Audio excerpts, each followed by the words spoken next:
I'd like to call to order the October 17, 2023 Student Achievement Meeting. If I could have a roll call, please. Mr. Riddle, Present. Mr. McBride, present. Ms. Fabian, Present. Ms. Lansing, Present. Ms. Gonzalez, and Ms. Hannah. President Ewing. Here, so we do have a quorum. With that, I would like us to get started. So as far as the information, we have minutes for 3A, September 19, 2023. Do we have a motion? Motion to approve. Motion by Mr. Riddle, second by Mr. McBride. Any comments, questions, corrections to the minutes?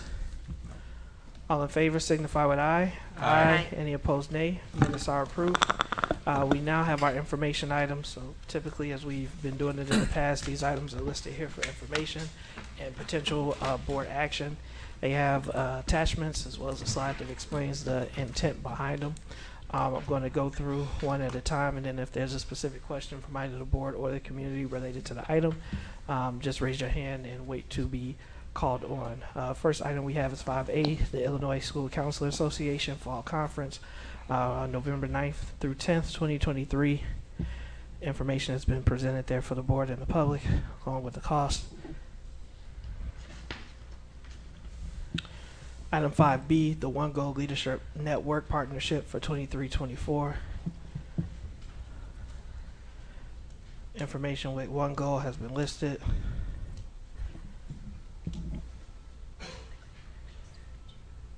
Item 5C, attendance at the National School Counseling Leadership Conference. Information has been there and is listed. Item 5D, the AASA National Conference on Education in San Diego, California. Information and who's attending has been listed there. Item E, the Panopto Video License Renewal. This is a renewal. The information has been listed there.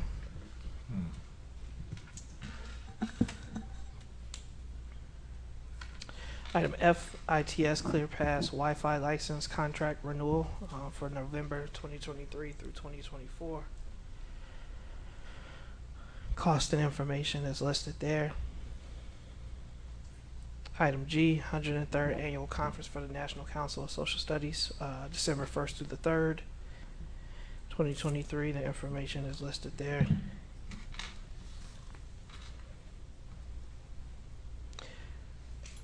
H, Association for Career and Technical Education Vision 2023, November 29th, 2023 through December 2nd, 2023. That information is listed there. I have a quick question on that one. Yes, ma'am.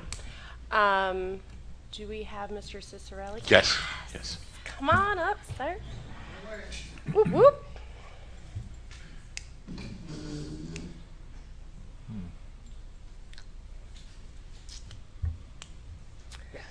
So when we were at the CUBE conference, Educators Rising is a CTE course that we can either incorporate for future educators so students can get primed for being a teacher, or it could be an after-school club.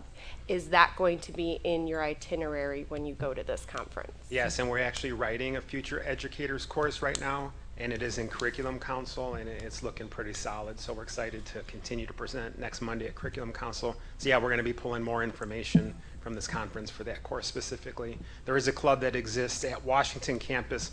Both Brookside students and Washington students can attend. So they have a Teachers of Tomorrow club that two teachers advise at that campus. So we've been working together. Awesome. And how many students are in the club? The club, I don't know. I'm not actively involved with it, but I can find out for you. Understood. Perfect. Yeah. Thank you. Okay. Okay. Thank you. No other questions? All right. Item I, the IB Leadership Workshop for Leading International Baccalaureate Education for Middle Years Program, January 13th through the 15th, 2024.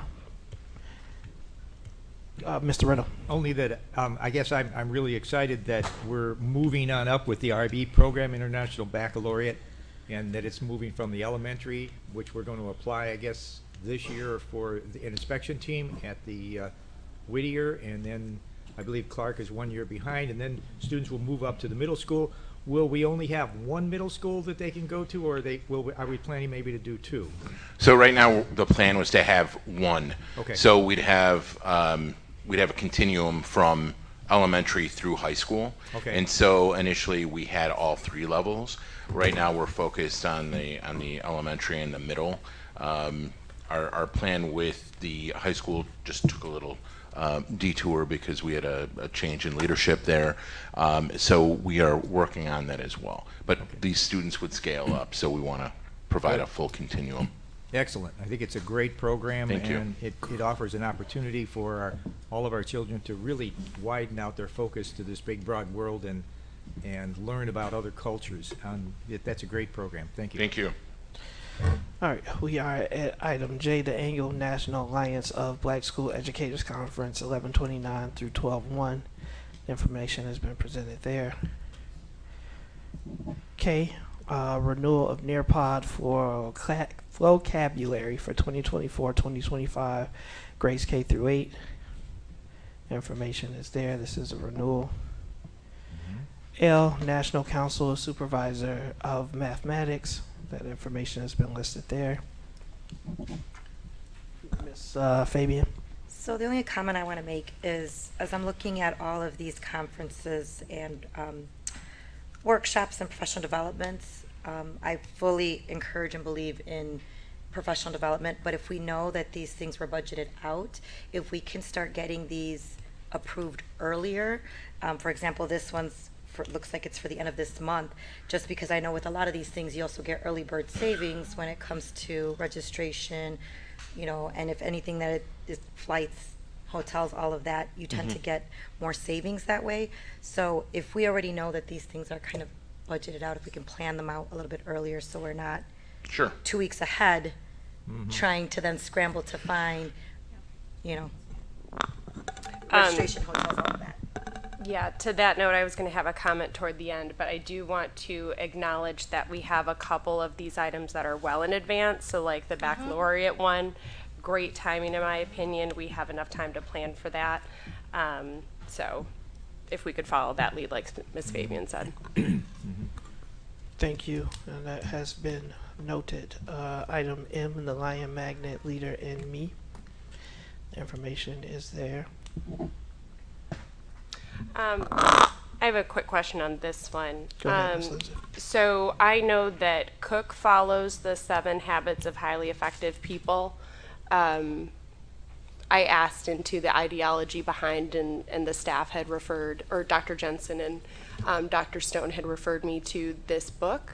So do we know if Lion spoke with Cook with regard to this programming? Do you want to? Principal Zahn is with us this evening. Hi, thank you for your question. No, actually, 7 Habits is very popular, and you'll find it in a lot of different educational realms. This is a program that's specific for students. So Leader in Me is finding the leader in the students using the 7 habits, but we simultaneously train our staff members and our students, so it's kind of cool. Okay. Do we have any planned collaboration with the elementary school? We would love to. We're trying it out. This year we're starting with a small group, just our ILT, and they're going to be the mentors for the next year. We're really excited about this. We're trying to find an alternative for our students instead of the things that they're doing to talk to them about leadership when they make decisions. Like, are you being a leader when you're making this decision? And then they stop and think. I think it's pretty powerful. So the answer to the question is not at this time. Is Not that at correct? this time. That's Yes. correct. The reason I'm asking these types of questions is that when we do these conferences, and I again also support professional development, we also need to be mindful of that information, right? Because it's going to be useful information that individuals are getting. So if we are able to disseminate that as much as we can across the entire district and not select locations, that's going to maximize the impact of the dollars for when we send people to these conferences. Sure. Yeah. So this is not a conference. It's professional development. So Understood. but yes. Year 2 and 3 are grant funded. So we had to put some money forward for year 1. It's kind of to show that we're vested, and then year 2 and 3 are covered by a grant. Wow, Thank you. Okay. great, yeah. Item N, ITS Smart Sheet Contract Renewal for November 2023, 2024. Information is presented. Item O, ITS OVIC Network Monitoring Contract Renewal. Again, information is there and is listed along with the cost. So, Question? sorry, I'm just looking at the invoices that are service period starting of September, so has there been lapse in coverage? There has been lapse in coverage? Dr. Cuevas is walking towards the microphone. Good evening. Yes, we have the coverage for those months too.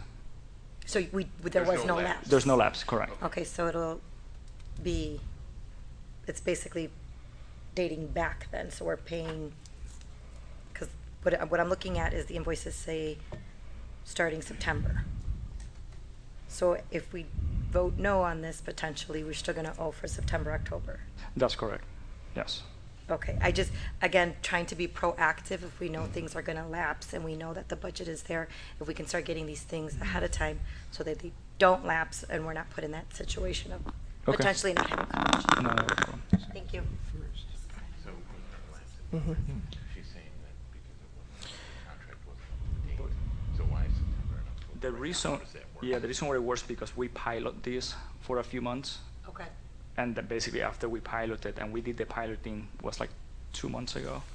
So we basically did the pilot, like the product, and then we decided to move forward with the 'Cause software for- solution. There's two of them like that, the AVIC and the Palo Alto. Item P as well, Palo Alto Firewall Contract Renewal. Yeah, that's basically a yearly renewal. That's a yearly renewal with. Right, but what I'm saying is, we're not, if we know that it's coming yearly, if we can get these up Okay. earlier. Okay. Because Okay. it's looking like the starting date is September, and we're already mid-October.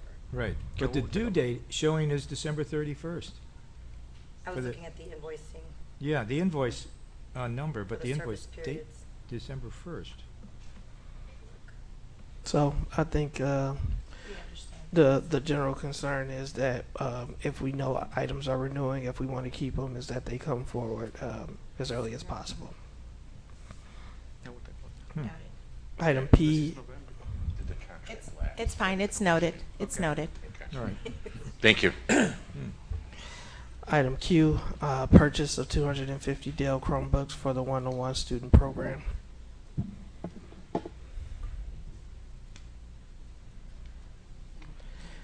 Item R is the Lincoln Center Data Center battery upgrade. The information is there.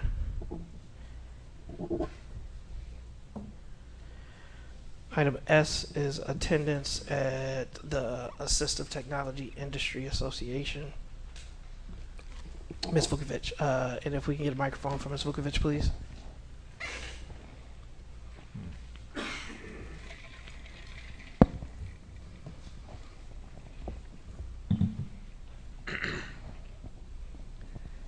As a taxpayer and former employee and a concerned citizen, I am asking between this month, this agenda alone is asking for almost $60,000 in travel fees, just travel, not counting any of the renewals and any of the other. So this is not just about this specific one. I was waiting till all the travel was done, which is why I waited to ask to do this. Since from January to September of this year, this board has approved $500,000 in travel. $500,000. And yet, last week at the board meeting, one of the board members was turned down, and actually the board voted no to have a group come here to do some sort of filming because the custodian cost was going to be too high. $500,000 since January of 2023.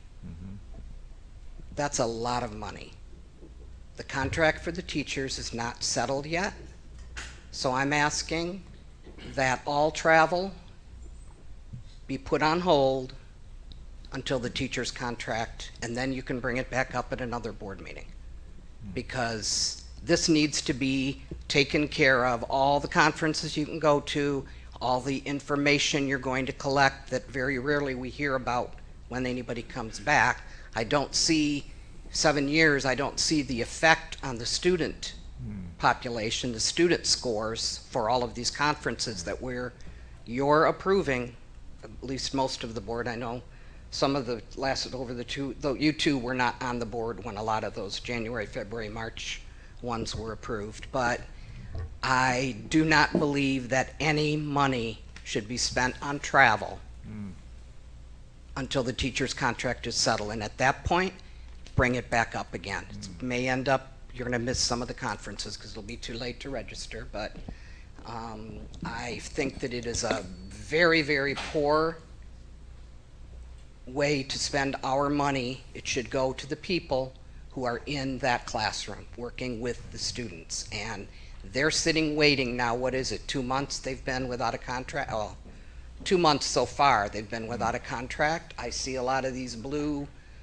things on Facebook, the stickers that teachers working without a contract. And I remember that 8 years ago, when those buttons started showing up on Facebook, guess what happened? We had a month with no school because the teachers went on strike. So I would hope that all of you would think of that before you spend 1 penny on anything that is not going to go directly to the classroom. Mr. Vukovic? Conference and travel, there's value to it. But I think that what you need to do is look at a board policy that would require some type of a report, just a couple of paragraphs. When people are sitting at the airport waiting for their flight to come back, they can write 2 paragraphs about what they learned at this conference and what it'll bring back to District 60. But the other thing that you should include on that form is there should be a disclosure. Any of those employees or any board members that were at these conferences, if they were wined and dined by a vendor, that should be noted.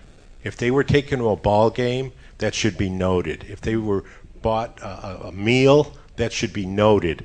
And the same thing when these contracts come up and you've got some of these vendors are $2 million a year, they should have to disclose whether they've wined and dined any of district employees or board members. Thank you. And I don't want to respond directly, Mr. Vukovic. I do want to clarify, and also I think because it's important for transparency, right? Is there's a specific dollar amount. I get what you're saying is any, but I also want to refer to taxpayers as there are financial disclosures as board members that we are required to provide, and so that is one place if you ever are concerned with the dollar amounts where it should be listed, and if there's ever a disconnect between those two things, meaning aware of someone who's received certain gifts or whatever and that's not listed, that would actually be against the law. So while I understand the point, I also, and it could be applied to any, right? Even if you go, I'm all for transparency. So that I don't mind. I just also want to remind taxpayers that there is a place that they can look where and if you truly believe in transparency, it should be anything. If it's possible to find a 50-cent cup of coffee, that should be listed. If you really want to be transparent. Thank you. Did you have a question, Ms. Lindsay? So are we allowed to respond directly? Yeah, this is a question. This isn't public comment. So I just want to make sure before I open my big mouth. So I am looking into professional development policies, Mr. Vukovic. Proviso East has a really good structure and framework to build off of. So that is something that I personally, because I've been asking for the trickle down effect over the past 5 years, what this professional development has been doing for our students. And I understand we have a lot on our plate. I haven't received it yet. I believe we'll follow up on that piece. But that is something that I want to formalize because it will build that trust and transparency with the community to see that impact and to share that information. Because I'm a firm believer that sharing is caring. Thank you. Item T is the renewal for N2Y subscriptions, unique learning systems, symbol sticks, and news to you.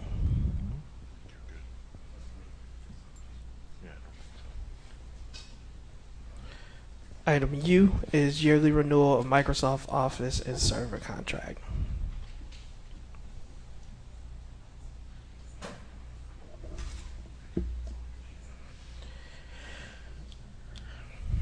All right, seeing as there are no other questions related to these items, I would like a motion to adjourn.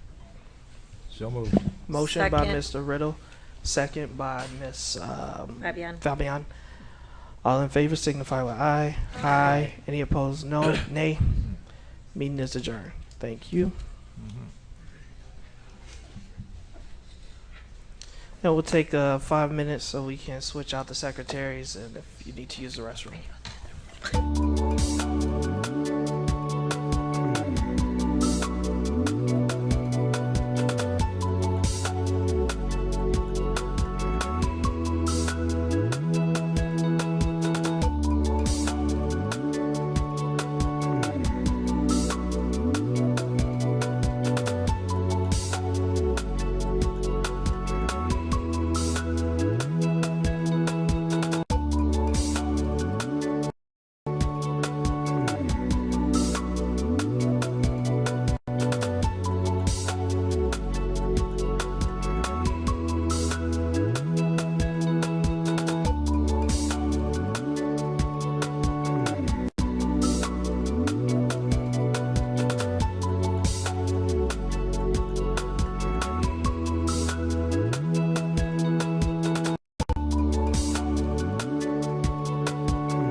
17th, 2023 Operational Services Committee meeting. If I can have a roll call, please. Ms. Hannah, Ms. Lunsing, Here. Ms. Fabian, Present. Ms. Gonzalez, Mr. McBride, Mr. Riddle, Present. President Ewing. Here, we do have all board members, I'm not all board members, we do have a quorum present. First item is 3A, approval of the meeting minutes for the September 19, 2023 OSC meeting. We have a motion to approve. So moved. Motion by Mr. Riddle, second by Mr. McBride. Any comments, questions, corrections on the minutes? All in favor signify with aye. Aye. Any opposed, nay. Minutes are approved. All right, we have a few information items. I'll read those as I did in the previous meeting. We have attendance at the item 5A, attendance at the 2023 NAPC 51st Annual Conference. Item B, attendance at the Read Technique to Investigative Interviewing Training. I have questions. Go ahead, Ms. Lindsay.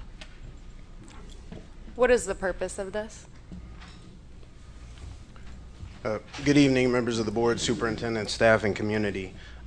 If you're referring, Ms. Linsing, to item B, so this is investigative interview training for one of our educational safety specialists.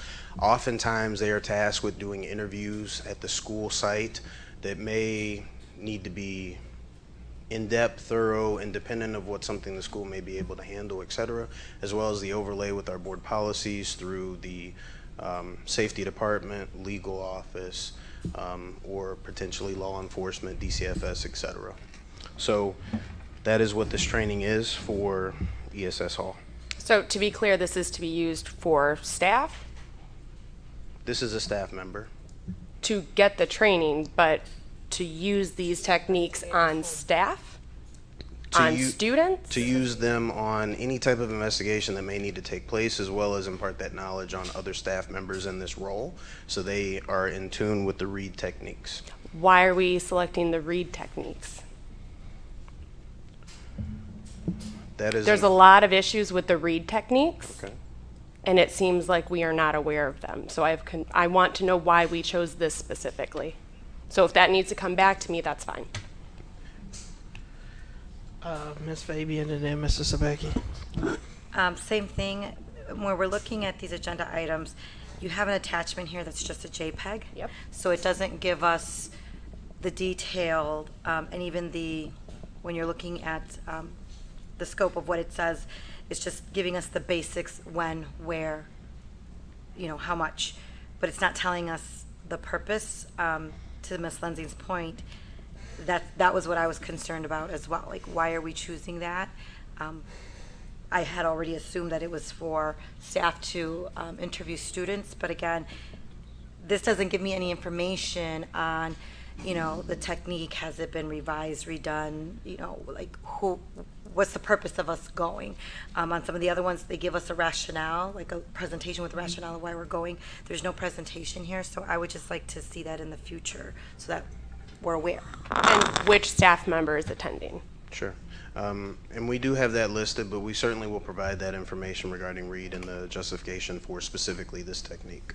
I'm So sorry, thank you for where that. do you have the staff member listed? Staff member is identified in the public content for this agenda item. It's not. It's not. We're on item B. We're on item B, talking about the read. Mr. Sterling Hall, Educational Safety Specialist, should be listed in your public content. of the Second item. line. That, okay. That's his name. We're, item B, they're referring to item. And he's in Item B. Yeah, this doesn't look good. He's in That's item A. They're referring to item B. Apologies.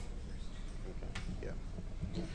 So we have item B, that information, the correction is the individual's name is Sterling Hall for the record. Got it, thank you. Mr. Sabecki. So I got a problem with this, also with this read technique, because if you read it, it says read technique of investigative interviewing and interrogation, advanced interrogation techniques. So that's my question. Why do we need to be interrogating? Why would we need advanced interrogation techniques to interview children? That's more, to me, is detective police work to be interviewing. And a lot of kids, even with the police, we've seen it in our own district how many times. where you pound these kids. I've worked in the jail. We talk about prison to pipeline system. Where kids, after a while, you're being interrogated. They'll tell you what you want when they're asked the same question 20 different times, 10 different ways. They'll change their answers and tell you what you want to hear, and that's how these kids get caught up on stuff they didn't even do. So that's where I have a problem with this. We don't need interrogators in our district interviewing children. Right. And if this is going to happen and they are interviewing children, I want to make sure that parents are present, that we notify parents, because I'm one of those parents. Nobody in this district better interview or interrogate my child without my knowledge and me being present. And my kids both know that. If they're asked questions or want to be interrogated, their only response is, have you called my dad? That's where I have a problem with this. We don't need this kind of training to work with students. To add on to that, just to clarify the current district policy, I believe it's in our language that we attempt to contact the parents, but that doesn't necessarily stop any interviewing or conversations or interrogations with students. Is that an accurate recall of the policy? So if you're referring to Board Policy 6025, which is reporting of suspected criminal activity, we did remove interrogation from the language. Multiple attempts to contact parents. However, in the heightened situation or an emergency situation, there are protocols identified in the policy where we can react if needed. But we removed interrogation from that because it has a different definition than interview. It's a different connotation, so I think syntax is important. The words that we choose is what we convey and express. So even though we removed it from our policy, the fact that we're attending a training with the same word tells us that we removed the word from writing, but not the act. And so that's where it's not like that disconnect there. Yeah, it sounds like, Go ahead, Ms. Riddle. yeah, it certainly sounds like from, you're hearing from the board here and the community that this is not something that we're wanting from our staff interviewing students. You know, it's creating, I mean, if the descriptions here are accurate, you know, creating a high-pressure environment for the interviewee. Yep. It said followed by sympathy, offer understanding, but it also says that it can elicit false confessions, as you just heard, especially from juveniles. So, I mean, what we're reading here doesn't look like this is a technique that we want to send one of our staff to, because we don't want that kind of high-pressure interviewing being used on our children. So I think we better go back and take a look at this. This conference starts November the 6th. I don't know that we've paid the fee yet. I mean, But we better- shouldn't have. It's been approved. So Brandon, Go ahead, Mr. I mean, Riddle. I'm a hard no. my question, Mr. LeBaron, in the conference itself, does it also articulates how to not interrogate students, and also to get down to the point of whatever the matter may be? Does it say that in the conference? I don't want to look at just all minuses. There may be some pluses involved in the conference too. Right. So, Mr. McBride, my response to that would be is there are pluses to having uniformity and consistency on how we interview staff and students when incidents occur, which is what we're trying to model here in the safety department. However, we've certainly heard the concerns from the board and the community, but specifically as it relates to some of the interpretations, we don't want to misrepresent, as our techniques should support our policies, which we just recently adopted in the spring. So we'll certainly take a look at that justification and bring it back if we feel this is still necessary and warranted for our staff. There are a variety of techniques, I will say that. This was recommended by the department, but we'll certainly analyze and review the concerns that have been brought forth. Ms. Vukovic, if we got the microphone.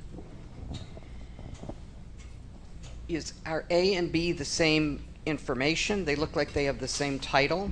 So why is one person going to New Orleans and the other person's going to Oak Brook, Illinois? So, Ms. Vukovic, B is the Reed technique, which is in Illinois. A is the NAPSI conference, which is in New Orleans. So it's a separate professional development. They are not Well, associated. They both say Reed interrogation technique, so can't they learn the same material in Oak Brook? Can you go back to item A? Yeah, I wanna make The first agenda item should read attendance at the NAPC conference, and the second item is the training for read technique investigation interviews, as identified on the screen. So 2 separate items, 2 separate professional developments, 2 separate employees as well. That's why I was asking, because I understand one's for a conference and one, but they're both are on the read technique, so how many ways can you teach one technique? Where are you, I'm sorry, where are you seeing the read technique on A? Under, Yeah, because the NABZ is the Leadership, Literacy, and Learning Acceleration. Do we have an update to the board docs or a correction? Not that I'm aware of. Not that I yeah, was aware I of don't- either. I don't Usually see we get an anywhere where email. it says read. It's, Okay. It's on 2 separate pages then. They extended it, and Ah, okay. so when it printed out, it must To have the just next pulled page. it. Got it. Yeah. Okay. Whew. All right, so B. okay. So the direction is you will go look at justification, and if you feel that it's still warranted, you'll bring back the recommendation to the board. If under review you don't feel it's warranted, you might possibly come back with a recommendation for a different technique. Is that accurate? Yes, Mr. President. Thank you. Item C, FY24 bulk paper. And I just have to say it, and you know, Ms. Vukovic, I know you remember, and I know many of our teachers remember. What I don't want to hear with the paper order is that the teachers don't have enough paper to do what it is that they need. I remember when we printed on both sides of paper, and as a parent, I remember purchasing paper at the start of the year for classrooms, right? And so, again, when we spend this amount of money and seeing that probably a little over half of our students primarily use the Chromebook for their lessons and other things, I would hope to make sure that our teachers and schools know that paper is not an issue. Ms. Fabian. So to your point, I know we also had a tracker that kind of gave us Yeah. how much paper is being utilized. So are we ensuring that this estimate goes along with that? Because yes, I was one of those teachers that it was like, I gotta go buy my own paper because we're locked out. But at the same time, sometimes I see cases that are left there because we overestimated. So are we using those metrics, before we go to get these bids? Are we looking at how much was used previously to make sure we plan ahead appropriately? No, absolutely. So we're not wasteful. Absolutely. So this is based on quantity and anticipated demand based on usage. Just like we don't want to order excess necessarily, we also don't necessarily have the space for too much excess. So this is a second shipment for the second semester of the year based on previous data collected and anticipated usage. Thank you. And then we want to remind our, I have to say it. So this is a trickle down. So the public sees the expenditure, right? And so our schools have to be aware of how those requests are processed, right? And the only reason I'm bringing it up because it's the same argument that we had with hand sanitizer. We were hearing from teachers that we don't have enough hand sanitizer. At the same time, we had cases and cases of it, right? So with it, my only thing is about communication. It's always good to send in reminders. Teachers start to run out of things in schools, and just making sure that they know and are aware of the process for how to order it. So thank you for that. We have item D, which is the approval of facility rental waiver request for Interwaukegan Soccer, and that's Julian Zapata. That's the name listed there. I see him here. Any questions from board or? Just real quick, I know that this is for students in our school district. Approximately how many kids? It's 20. And then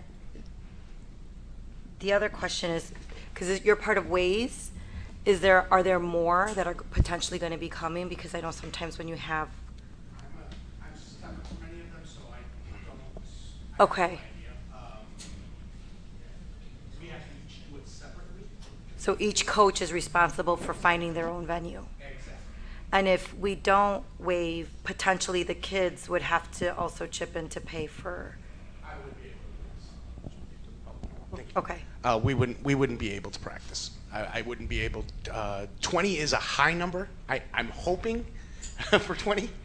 Realistically, I'll probably have about 10 to 12 kids, and most of them, their parents are just being able to pay for this. So it's, we wouldn't be able to practice is what it would come down to. All right, thank you. Ms. Fabian, I can add to I'm in that. support for that. I did get a call today about how could Ways, just because you said Ways, use another field in our district, and I did refer them to Mr. Moulton. So the answer would be yes. I think maybe you may have another coach approaching the board for approval. And I don't want to get into the practice of what Ways does, but there's got to be somehow where it's systematic, because we do have several different entities, whether it's soccer, any other, any other sport. But for me, I think it would be easier if we were able to see all the schools at once and kind of approve, because if we do for one, then we should be doing for the other, right? So if we had a list of here's all the coaches, here's all of their dates and times, and that there's no conflict within the buildings, we can kind of programmatically schedule them out. In the past, I have done that as through FACE. So if we could kind of reach out to them so that they understand the process, and I think it just makes it smoother for the board, so that we're not favoring, or it doesn't appear that we're favoring one coach over the other. Noted. So for clarification, do we know how many, is it just 2 Ways coaches that need, so how many of you are there? In terms of, per age level, so I do U9s, so there's 7 teams. Yeah. They're not all necessarily Waukegan teams. Some of these are Round Lake. Some of, so within Waukegan, there might be, from my age level, 3 possibly, but then that's not also taking into account U10, U12. A large majority of these coaches don't even know that it's available to them. Like when last year was my first year doing it. I was desperate. I was just trying to find some place to practice, and I didn't know how I was going to pay for it, first of all, because I do this because my son plays soccer, so I'm invested in him, and then I try to teach these other kids. So I don't know, and like I said, most of these coaches don't even know that it's something that's available to them. Right. So then, for me to be able to give you a number, basically, Ways would have to promote to all these coaches go there, which they don't necessarily want, because they also rent their facilities. So I'm assuming that they're not going to go out of their way to let them know that this is an option.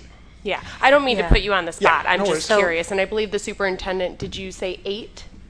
No, I don't know how many. Okay. No, I don't Sorry, know how many. I thought I heard a number, so I apologize. I So just that I know did not one happen. person contacted me. I'll do some more research around So- this and look at a schedule, because there's many There's many entities out there organizations. Yeah, with that's fine. soccer programs, Right. AAU, basketball, football programs. So I do understand where you're coming from. Ms. Fabian, this is just one entity. There's many of them, just knowing Oh, from no, I kid that know, and plays that's what I'm multiple saying. sports.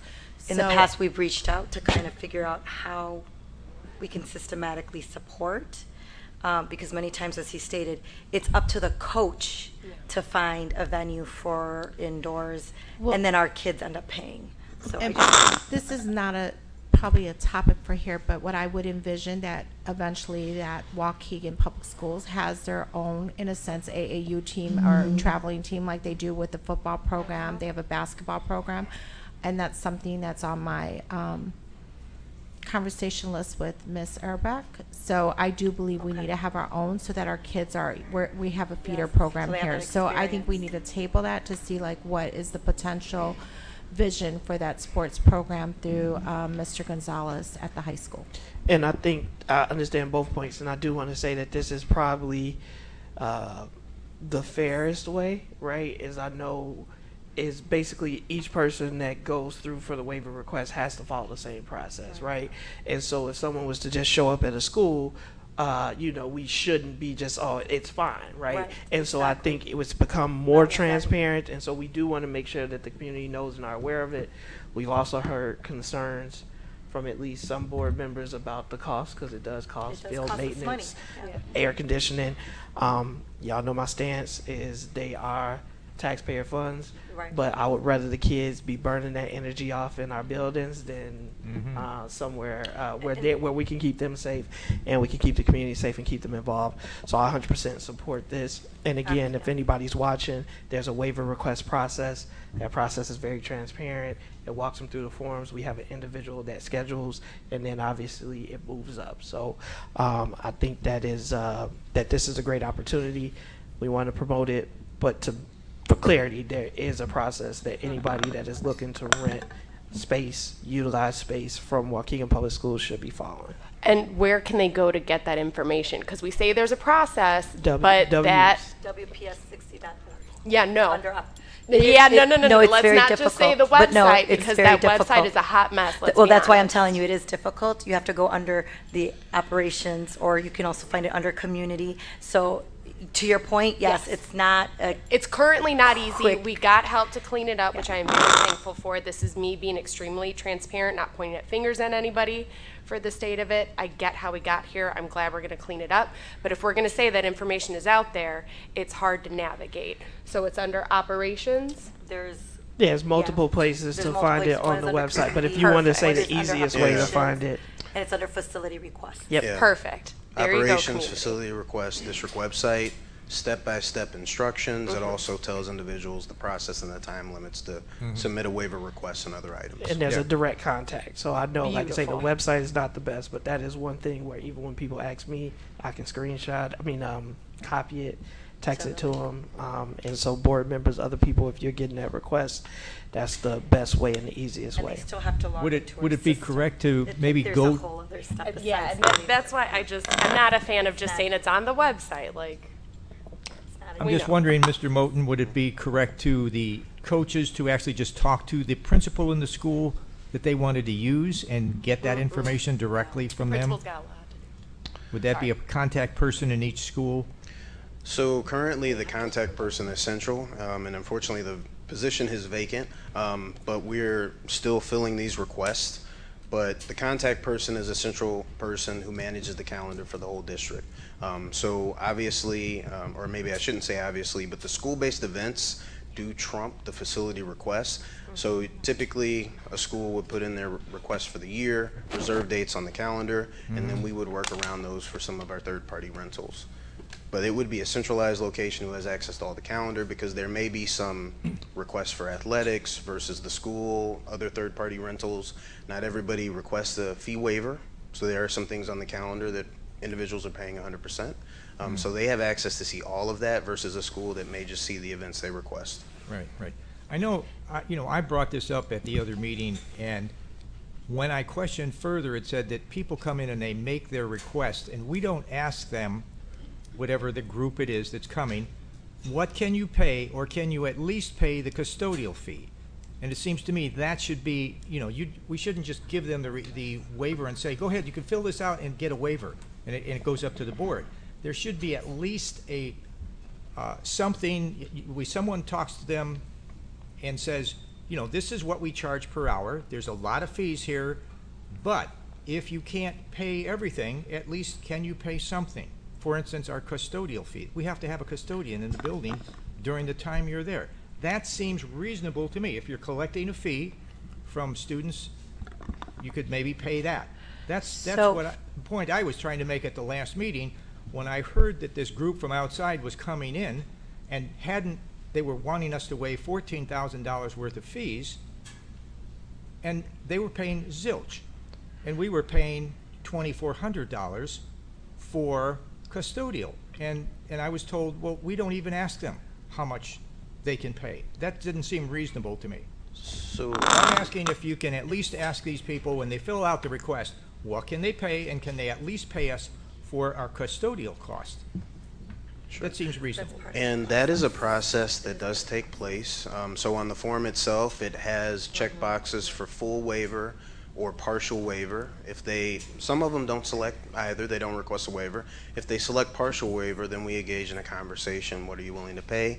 Again, some of the waiver requests we bring forward are partial, but some of them are full. So that is identified on the form before we engage in a conversation with them, because we know that certain organizations have different capacities to do that. Right, but I understand, for instance, this group that, you know, is coming from out of town and doing a movie for 2 weekends.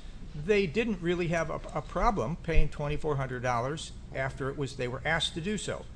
Seems to me you have to ask people up front, you know, this is our waiver, this is how much everything is figured out. Otherwise, what's the point of putting a waiver in there with all the costs and just telling them sign the bottom, and we'll take it to the board and see if everything can be waived? And this is maybe, instead of doing this evening, because that's a great point, and I want to come to you, Mrs. Zapata, but and maybe I'm just more familiar with the process, is that it does ask, and it breaks it down, and even for the board, it asks to identify certain markers, which is what we should be using to make our decisions. Is it benefiting Waukegan students? We've on multiple occasions either denied or asked somebody to go back to make sure that it benefited students. Right. Is it a Waukegan organization? So there are kind of these questions in which are being checked, because if you are, why don't some people ask for a waiver? Because they're for-profit, not serving Waukegan students, and it doesn't impact it. And so when they read the guidelines themselves, they know that they probably wouldn't be approved. So the process does outline a lot of In the those protocol, things. it tells you what kind of, so for them to even start the process, they have to go into the system and identify themselves and be approved as an entity. Yes. They have done a great job of describing your entity A if you follow these, your entity B if you follow these. So some of them can't even request, they can't even get to this fee waiver because, to Mr. Ewing's point, they are a for-profit, not serving Waukegan area. Well- So if you look at the actual manual and the protocol, it does Right. break everything down. And most people really don't know about the waiver. Right. I used to manage that system, and that's why I am actually very grateful that they put an individual, because it is a very big task to not only track every building, but every room in every building that we own, to make sure that there's no overlap, to be collecting fees, to be collecting insurance as well. And Right. those are things that we don't want to burden our principals with. They do sign off. So at the end of the day, he can request the gym. We could say the waiver's great, but if the principal gets it and says that day we have an event, they'll communicate with him and cancel that particular day or reschedule, whatever they have to do. But the principal does sign off to say, yes, you can utilize the building. Right. So there's still that input, but to take that where the principal has to collect the liability insurance, collect all the data, and No, put all no, the I dates, wouldn't be that's asking just too that. much on a, No, I wouldn't be to put on asking them. that. No, I was thinking the principal could be the contact person to refer the person. They got a lot on their They've plate. got To say that there is a process. There is a That's whole what it- manual. Yes. And then I just wonder if It's not an that easy process is working, how It's did we get this managing other the group who calendar's wasn't going to be servicing any of our kids, and we were supposed to waive $14,000? They It was gonna It serve was gonna 6 serve- plus yeah. 20. Pardon? It was gonna serve 26 6, kids. yeah, 26. No, it wasn't going to serve any originally. That Right. was when the board, And then they came back. then they came back, but Right. without anything on Right. on what I had asked, which was to pay at least the custodial fee. Yeah. Yeah, so anyway, Back to this piece. So just for transparency purposes, it looks like this was signed on September 18th. Are these sorts of items only going to be brought up during the Student Achievement Operational Committee meetings for it to be then put on an agenda? Or could we have received this request during a business meeting for the first time? The reason I'm asking this is that the dates on it are from October 2023 to December 2023. And we are now just over halfway through October, and that I'm sure has limited the practice abilities for the team. Sure. So in my response to that, Ms. Lensing, in full transparency, is the position is vacant. Right. It is vacant, so this is being managed with additional hours. Other duties is assigned by some other individuals. Ideally, this would have come forward last month. But this was the first opportunity with all the paperwork gathered to provide this information to you. And I will also say that there are some that were being reviewed and worked on yesterday with some other organizations. We would like to bring them forward as soon as possible, but we didn't want to put it on the agenda because we didn't have the information because, again, the position is vacant. It is a regular, ongoing, full-time position, and we're really doing it by committee at this point, or some additional hours from other individuals who know how the system works. And we also have a new system as well, so we're working through those challenges for all the new requests as well as returning requests. So ideally, they would come to a committee meeting, yes, but we are in the middle of a transition right now. Yes, and the reason I'm asking, right, is for transparency and hopefully getting some understanding from the public that we're not just sitting on these things. This is the situation we're in, and then this is why the timeline is how it is. And actually, this process has been smoother than in previous years where it's very itemized out. So. Yes, and then I have one final question for Mr. Zapata. So, is there something that the school or we could help with to ensure that if this is approved, you get max capacity at 20? I guess if you could advertise children wanting to join the team, is that what you're? Right, because you said that your max capacity is 20, but Yes. you might get around 10 or 12. Yes, yes. Right, and so for this type of thing, we would like to maximize as much as possible to give opportunities for the kids and to address the cost of If it. there's some way to advertise to the schools that we have a team, that'd be great. I feel like a lot of the kids in the community already know about Waze, so I don't know. What I did want to say is that possibly the reason I'm here and some of the others aren't is because I'm pretty persistent. The young lady that was dealing with this, that moved to a different position, I've been in contact with her since last year. So as soon as I knew that this was going to be an option, I tried to get a hold of her and tried to get in front of you as soon as possible. So I might have beat some of the other people to the punch, so that's probably why you're seeing me and not like a few of me all at the same time. And she's been great, by the way, because this isn't even her position right now, so she made sure she'd get back to me. I mean, she was working this past Saturday, and she got back to me to make sure I showed up for this, just because she said that, if they had any questions for me to be here. So she is great. Mr. Zapata, but you have been practicing at Clark, is that correct? Last year. I thought you practiced last year. We practiced last year, and I try to keep, be nice to everybody so that when we are invited back. So I asked for them specifically, and then when we finished up with the principal, I talked to her, and I told her I'd be coming back this year to try to get approved again. So, yeah. Thank you. And I don't want you to think that this is a reflection on you or Waze No, I understand. specifically. It's just one thing. Can I say something about, when you had said something about asking the kids, sorry? Mr. Riddle. Yeah. So I could have, let's say, okay, I hope every practice that I have at least 6 kids, because then I can rotate, I can do different things. Sometimes I only have 3 kids. So then if I only have 3 kids, the parents of those other kids, they're not gonna pay me any money for them to do. So it falls on me. Last year I was I was extremely scared that I was not going to be able to find some place to practice with my kids. So when this came up, it was like a godsend. I was like, oh my God, they're going to help me practice with these kids. So yeah. So it varies how many kids will actually show up, and obviously if those kids don't show up that day, those kids aren't going to give any money for whatever. Right. And if they can even afford it, let alone. And let me make clear, I'm certainly not wanting to get any money from you, because you're doing something for our students, and these kids, I know it's hard enough for the parents to get them there. Yeah.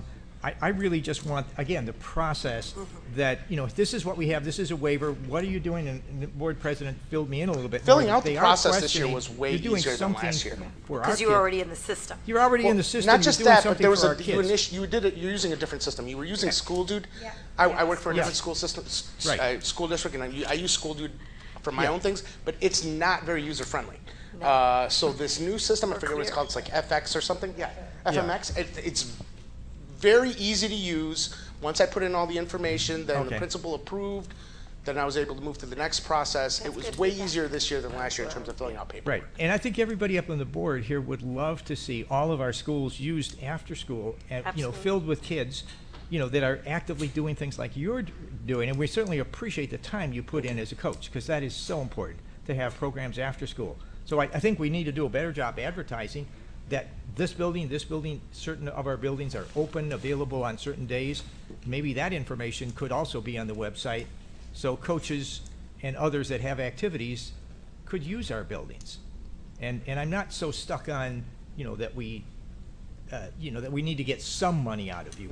Certainly the benefit to our kids. I'm more these other types of organizations that aren't really working with our kids coming in and asking to borrow our facilities and not wanting to pay anything. Right. And we have to pay custodian fees to be there. That's more my concern. So Thank you. I do want just a couple. I know we've spent some time on this topic. I saw Mr. Sabecki. I saw Ms. Vukovic. Related to this item. So right now, I guess we're on item D. So which is talking about facility rental waiver request. And then while we're transitioning, the feedback on the program is very helpful for us as board members to hear that those using it find it very helpful. So thank you for that comment. That's beneficial to us. Go ahead, Ms. Vukovic. Okay. The frustration that I think the public would feel, I'm feeling it now, okay? And this has no reflection whatsoever because my daughter used to play travel softball and practiced at Jefferson Middle School years ago. So I understand the importance. So this is not any reflection on Mr.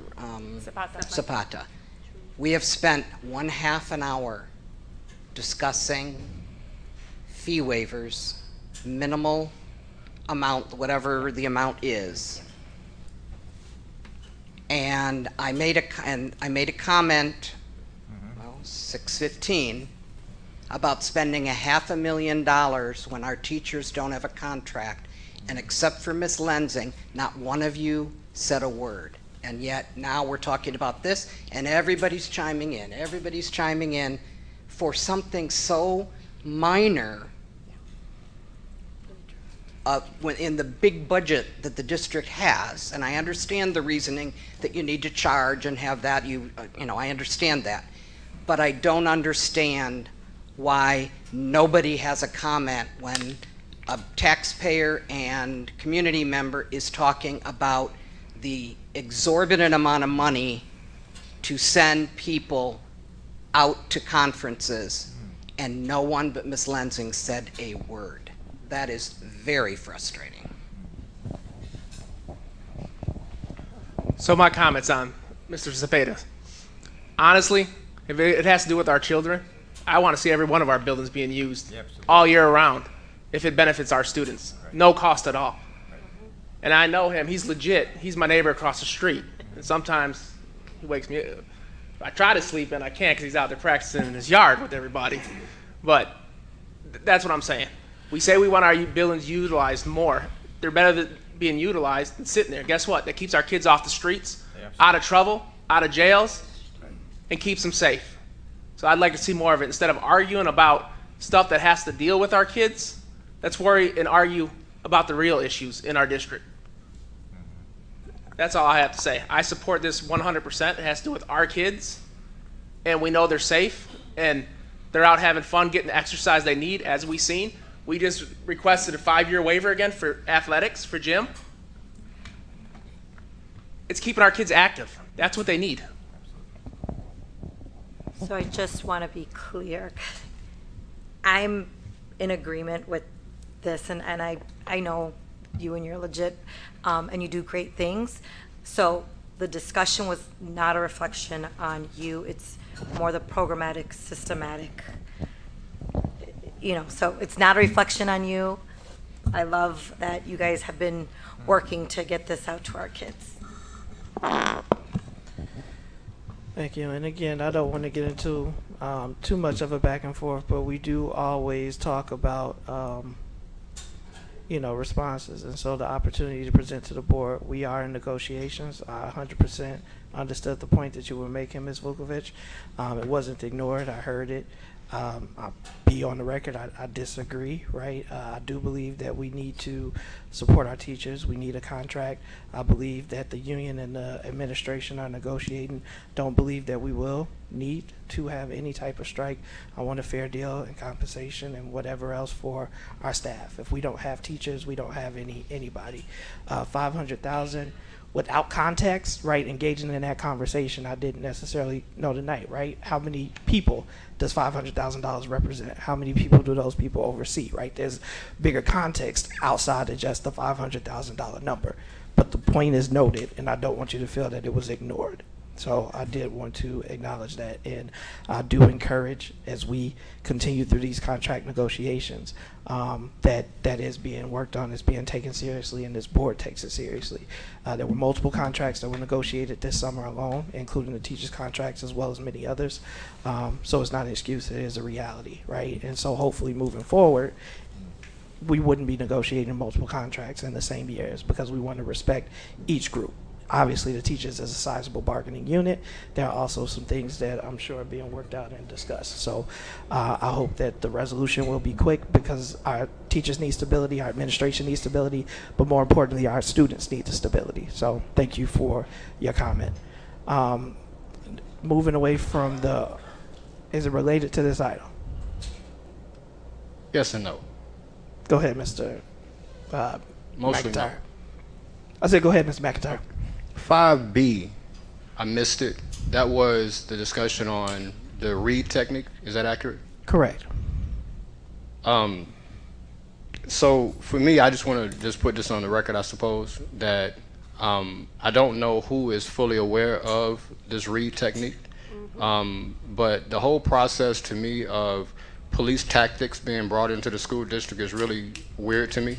I don't really understand why more and more tactics that are meant for criminals in the streets are being used in schools, or even thought about being used in school. It's not okay. I think after a while you get to a point where, you know, we spoke about the whole school to prison pipeline many times in the past. We talk about how the schools are starting to visually look like prisons. Many of you have never been in prison. I have, so I know what it looks like. And the environment is sickening. And every time you turn around, there's another layer of the onion being added to the process of policing these kids. They're not criminals. And the more we start continuing this process of using tactics that make them feel as such, you know, if you treat them like one long enough, they're gonna become one. And I think that's something that people really need to understand. So I hope that you all look deeply into these tactics. Police departments use them all over the country. Police departments, not schools. You know, and if there are schools that use them, I'm sure they're trying to use them in a way that seems to be designed towards criminals as well. WPS 60 as a school district is large. We don't have a whole bunch of criminal activity in the school district that makes it necessary for that. I think the basic training that these safety officers get by way of Mr. Wilson and whoever else is involved in that process is more than enough to give them the tools that they need to be effective with our students. They shouldn't be treated like criminals. So I wanted to make sure to say that. I think you all have somebody that you're going to be sending to get the training. They're not going to get that training for no reason. They're going to come back and apply it. And then we'll be wondering why some of these kids are acting the way they are. So I just wanted to put that out there. Maybe I don't have all the information. I apologize, I came in late. But I know what the read technique is. So am I right that that's something that you all are thinking about implementing here? So not to regress, Mr. McIntyre, but to summarize, there were concerns expressed by certain board members related to the read technique. I now, you know, looking into it, we'll do some more to research around it. Deputy Moden is going to review what the rationale was and to see if it is still appropriate to send a staff member. If they deem that it is, they're going to provide that answer to the board, and we'll see it at an upcoming agenda where the board will be able to vote yes or no, or it possibly won't come back if they feel like it's not appropriate for District 60. Thank you. Thank you. And nothing related to D, right? You just wanted that one, right? Okay. Item E, support staff request for wraparound in Educational Services Center. The information is presented there. I just have a couple of questions for clarity purposes. There's no attachments on this item, so just for my knowledge, we have to staff the wraparound center. So it is not my intent to say, no, we shouldn't staff that. We need people there. I just want to know for my frame of reference, and hopefully it's helpful to the community as well. I'm going to understand courtesy officers are just those greeting families, checking their appointments, making sure they're directed to where they need to go. That's an assumption, so if that could be clarified, that'd be great. And then what are we picturing for these specialist roles? Absolutely. So we can provide that information. We do have courtesy officers currently at Lincoln Center. They are in the safety department, paraprofessionals, but they are 12-month employees. They double as greeting staff and visitors, but also doing safety and security functions for the whole building. Okay, so there's that. And we do have them identified here. We are phasing in at that location. So the Wraparound Center will be opening first. However, there are going to be safety expectations and precautions we need to take while some other parts of the building are under construction, as well as the occupants of the Wraparound Center. And the anticipated hours are 9 a.m. to 7 p.m. So it's not something that can be covered in a traditional 8-hour shift. So that's why those two are there. I know Ms. Dotson is here. Previously, she did bring forward a specialist position, which is in the grant to support the Wraparound Center. But this would be a union position specialist that would support a lot of the clerical work for the Wraparound Center.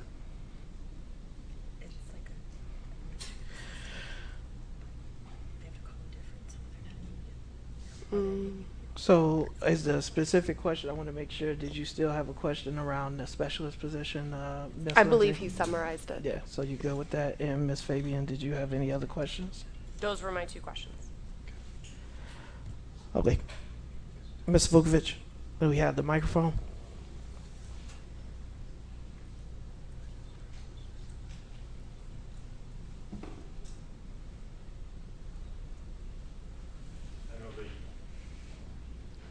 I think it's on. Is it? No. Is it green on the bottom? On the side? Okay. The Wraparound Center is going to be located at 214 Washington Street. I have no issue with the Wraparound Center. My issue has always been 214 Washington Street. This has been a project that this board and the previous board and I think the previous board before that actually started. It's over 4 years now that the whole concept started. And it's been bits here and pieces here, and we really don't know everything that it is. You're adding positions here now. Understand you need them. But is there a report anywhere that would show all of the positions from this building that are going to be relocated over there? Does that information exist anywhere? Yes, thank you for the question, Mr. Vukovic. So not the specific individuals and positions, but the departments are on the update we provided. I believe it was in April, as well as last year and this current April, before we came forward with recommendations to the Board of Education in the city of Waukegan. So the departments are listed, and that is on the district website. Apologies, it's on the district website.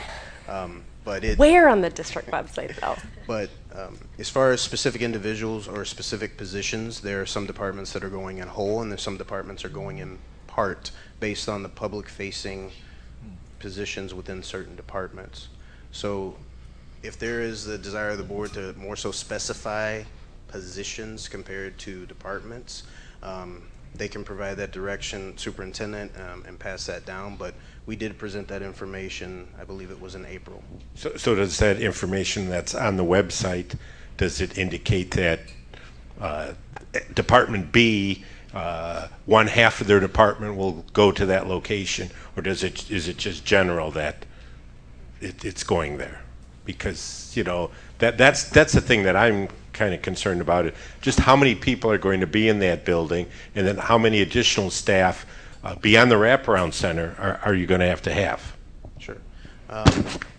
So it does identify departments, and we also did a breakdown by floor as far as which departments would be from the wraparound all the way up to the top floor. We did share some anticipated numbers based on the anticipated positions that would be going to the Wraparound Center. A lot of that information was necessary when we went to the city as it related to the parking variance specifically, as well as the occupied space in the building. But what we provided in that instance mirrored what we provided here as far as which departments would go where in the plan. I do not believe we specified departments that may have a small portion remaining at Lincoln Center for various reasons, but we did specify departments that would be going over, functions that would be going over, and in a recent meeting it was asked which departments are staying here, and that was expressed verbally. But and those departments staying here were not on that plan we presented several months ago. I would just like to make a general comment around the 214 Washington Street building. I understand that the district's board years ago approved the purchase of that building. I understand that that was a very contentious purchase within the community. Where I'm at personally, and where I'm hoping people can join me, that decision was made. We have that building. I do not picture us being able to sell that building to another. So whether you agreed with it then or you did not agree with it then, wherever you land, we have it. So it is my perspective to try to best maximize it and turn it into an asset as best as we can. And unfortunately, that building is going to take or need a lot of repairs, and that's going to be a cost on the district and by way of cost of the taxpayer. I appreciate your question, Mr. Vukovic, because the way that it was posed was just to get more information about the building, not reaffirming that we're frustrated that it was purchased in the first place. So it is my hope that we as a community continue to have that type of discussion of how can we best maximize this building for the benefit of the students and the community.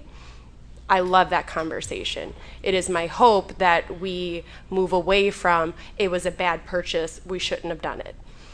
I can't control that as a board member. This is just where we're at. So I really do just want to acknowledge and thank you for the way you framed that question, because I think it is an important question to ask. Thank you. And seeing as there are no further questions related to this item, I did want to move on to item 5F, the FSS Technologies contract.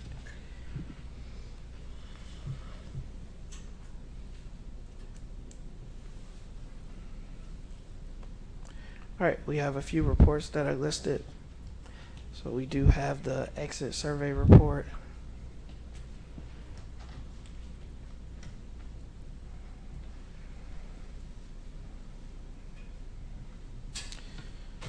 We have item 6B, which is the Wraparound Center update.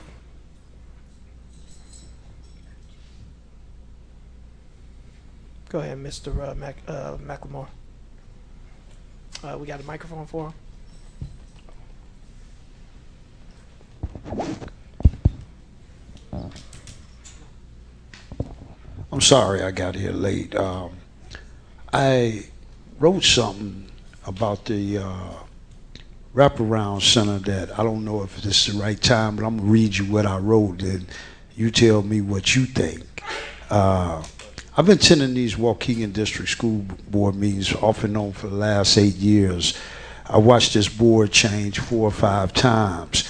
Since I attend these meetings, my concerns are our youth, children who look like me. The sad part is nothing has changed. As a matter of fact, it's gotten worse. We had a pandemic, and now we're having all these lockdowns and shootings outside the school.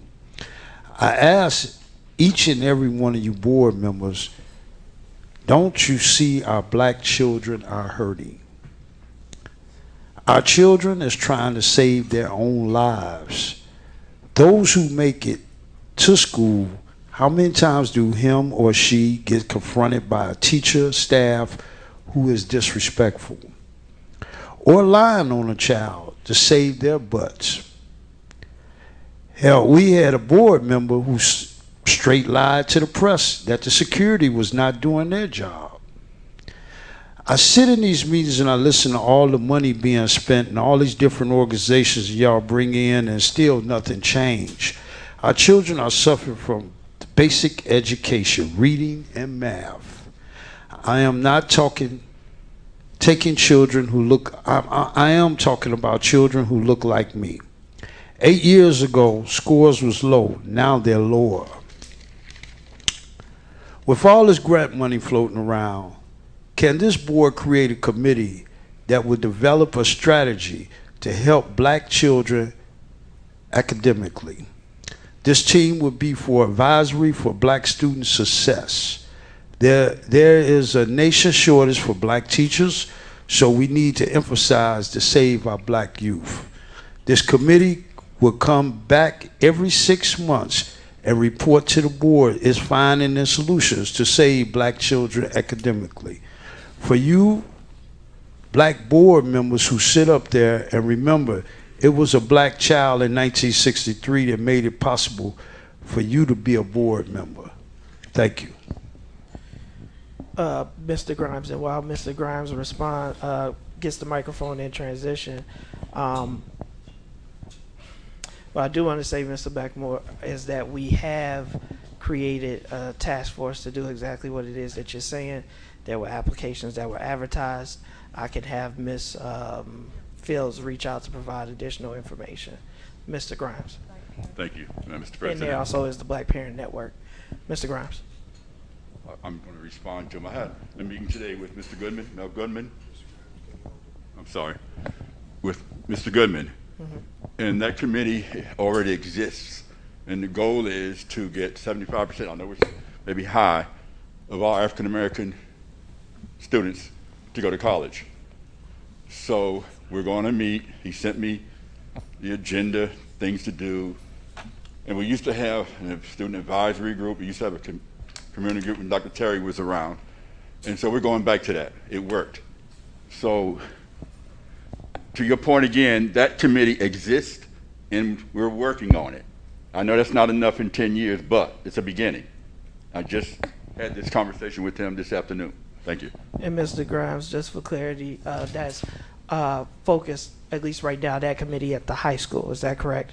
I'm not sure of all the details. I just had a meeting with him. I don't know all of it. I know he reached out to me and we were together and we do certain things. So I don't know all of it. I'm just learning it. This is the first day that I've heard of it. And so I saw your hand, Mr. Vukovic, and then I got you over here, Ms. Nickerson. We are talking about the exit survey, right? No, I went to the exit survey and I didn't see any Okay, hands. I didn't see that. I mean, I would like to speak about the exit survey. I mean, I'm surprised that the board just let that pass by because that's been such a big topic of conversation for so long. So I do apologize. I thought we had previously. I don't know if there's, so if we can go back to 6A and then if there's a specific question, because there was. Let me make my. Yep. I'm going to make my comment and then you can make your presentation, because if you all read the report, I mean, there was a potential pool of 588 possible respondents. 82 responded, 14%. 14, that is pathetic. And we keep, we keep hearing the dance, well, we made the last point of contact. You got to do a better job of that. And the period of time was just over 2 years. 588 people had left the district. That's 25% of the workforce in 2 years. And when you look at the reports, some of them are barely here one pay cycle and they're in and out.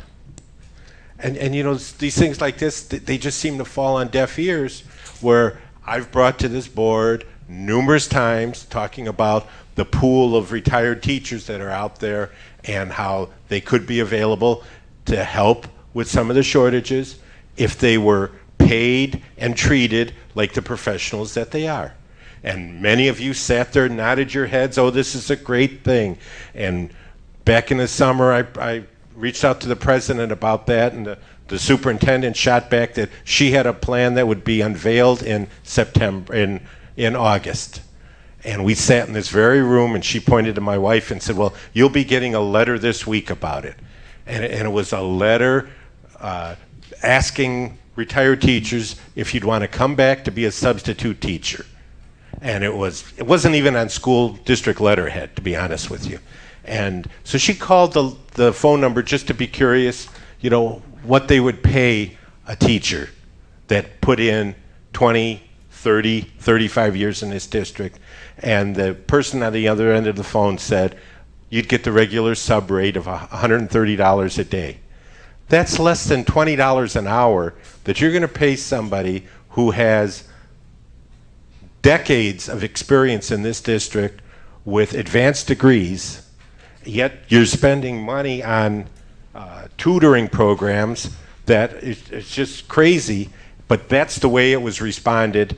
And, you know, people would love to be able to respond to that stuff, but they don't necessarily do it. So. Thank you, Mr. Vukovic. No, go ahead, Ms. Nixon. Mr. Vukovic touched on the sub pay. $20 an hour is not enough. Right.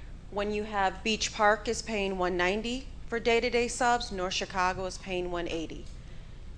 That's a problem. We don't have any subs. I have 13 emails from my principal, my assistant principal, looking for us to sub every other day. They are subbing. They're subbing one day, the other one's subbing another day. Can I go in there one day and sub? It's too much. We have long-term subs in our building, and they're not explicitly told that it's going to be a problem tomorrow. One of our subs is leaving. Today was her last day. She was a long-term sub in kindergarten because she's expected to work tomorrow those 3 extra hours and do conferences. On Thursday, we're after school again, 3 hours.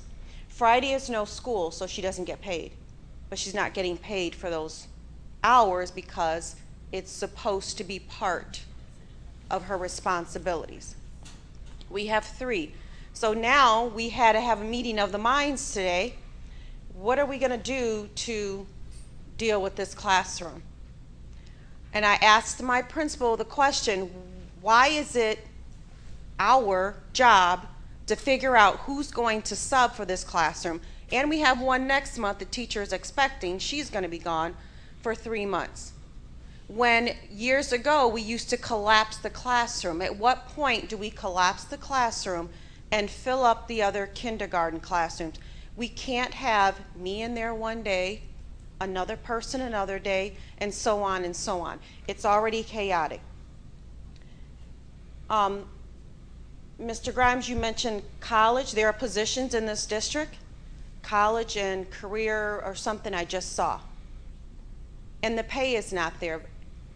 That's something I would be totally interested in, but I found out the pay is, I guess this manager thing has a set pay. So it doesn't even matter based on my experience, my years in this district. I've been a teacher for 27 years. But I've been told that position is $55,000. Well, I can't do that. But you hire people who, for positions that I've applied for before, who end up staying and they leave the district. When you could have just paid me my worth, and I'm one that stays. I'm not looking to leave. My next move is retirement. So we need to do better at getting subs in the building. My principal is no use to anyone else when she's in there subbing, and the AP, and we've all had to do it half of the school year already, and it's not fair. And if we have all this money for travel, speaking of that, I'm still waiting on my reimbursement for the one conference I have gone to in 20 years since June. All those Uber rides, I need my money just like everybody else does.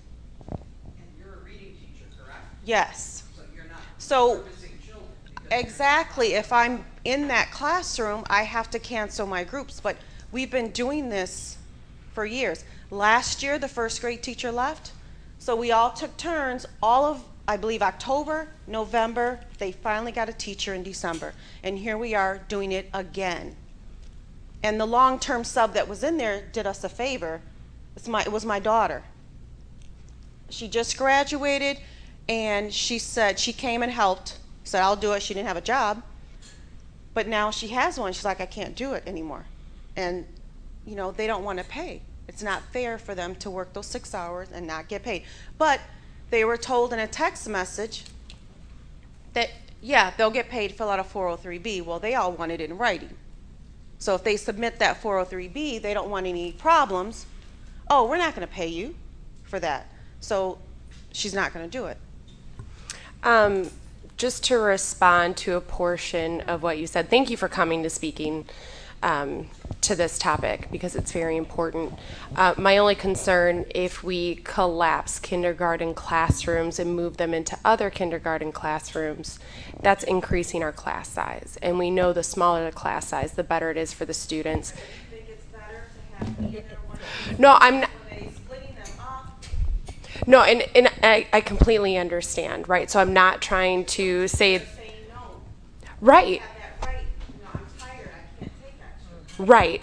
And in full transparency, I just found out that last week my son's kindergarten class had to be broken up and ended up in my 4th grade daughter's classroom. Are there classrooms across the district with 10 kids in them? No. Because we've heard that. Because the teacher that was over in that classroom called one of our teachers and said, how's Nora? Because they're going to close my classroom. So isn't that the purpose of the first, third, sixth day count, is to verify how many kids are actually coming into the classes, so that we don't end up with that situation where there's, you know, to Ms. Nickerson's point, 5, you know, kindergarten classrooms with 10 kids in it when they could be collapsed. So, Ms. Fabian, this is an operations meeting, so Mr. Moulton is not the best equipped to answer the question, but I'm going to look into the concern and we will circle back with the board. I do know, Ms. Nickerson, that a decision was made, I want to say last week, to pay long-term subs. I'll look into it. I heard what you said, but I know. Yeah. I'm going to look into that right now. Just made some notes, but the decision was made to pay long-term subs because I was told that long-term. Well, I won't get into what I was told, but the decision has been made to pay long-term subs for parent report card pickup because it's only fair and just. Sorry, just to continue where I was going down that line. You had brought up in those meetings to try to address the issue that you're having is why are we responsible for filling that position? It's my understanding the way that the district is set up now is that it comes down to the principal. Granted, it's all of us need to contribute, but it's primarily the principal's role to find people to fill those positions in the district. District 60, you know, it's been posted. Mm-hmm. There's no applicants, no one's coming. We've been in school 40-something days. At what point does the district say, okay, we have to do something else because this can't go on? Yes, and that's a valid concern. So I think that needs to be the focus of the question, right? Because as it stands right now, that is the structure. But we do need to have, in my opinion, that backup plan of when it can't be done how it's intended to be done, what's our plan B, what's our plan C to get the teacher support? Because while I understand if we need to collapse it because those students need consistency, that's what children need in order to learn is consistency. And if we're constantly changing those people, if we have to, we have to. But if we avoid that, they're building those relationships and they don't have to rebuild that trust with that teacher, right? One thing that happens in a lot of classrooms that we don't talk enough about, in my opinion, is that there is that trust building relationship with students, and students will push those boundaries. And so our experienced teachers know how to hold that very well. Members from the community will know how to hold those lines very well. Some individuals don't necessarily. So getting to that point where you have that trust relationship, you're set, and then you can get to the content.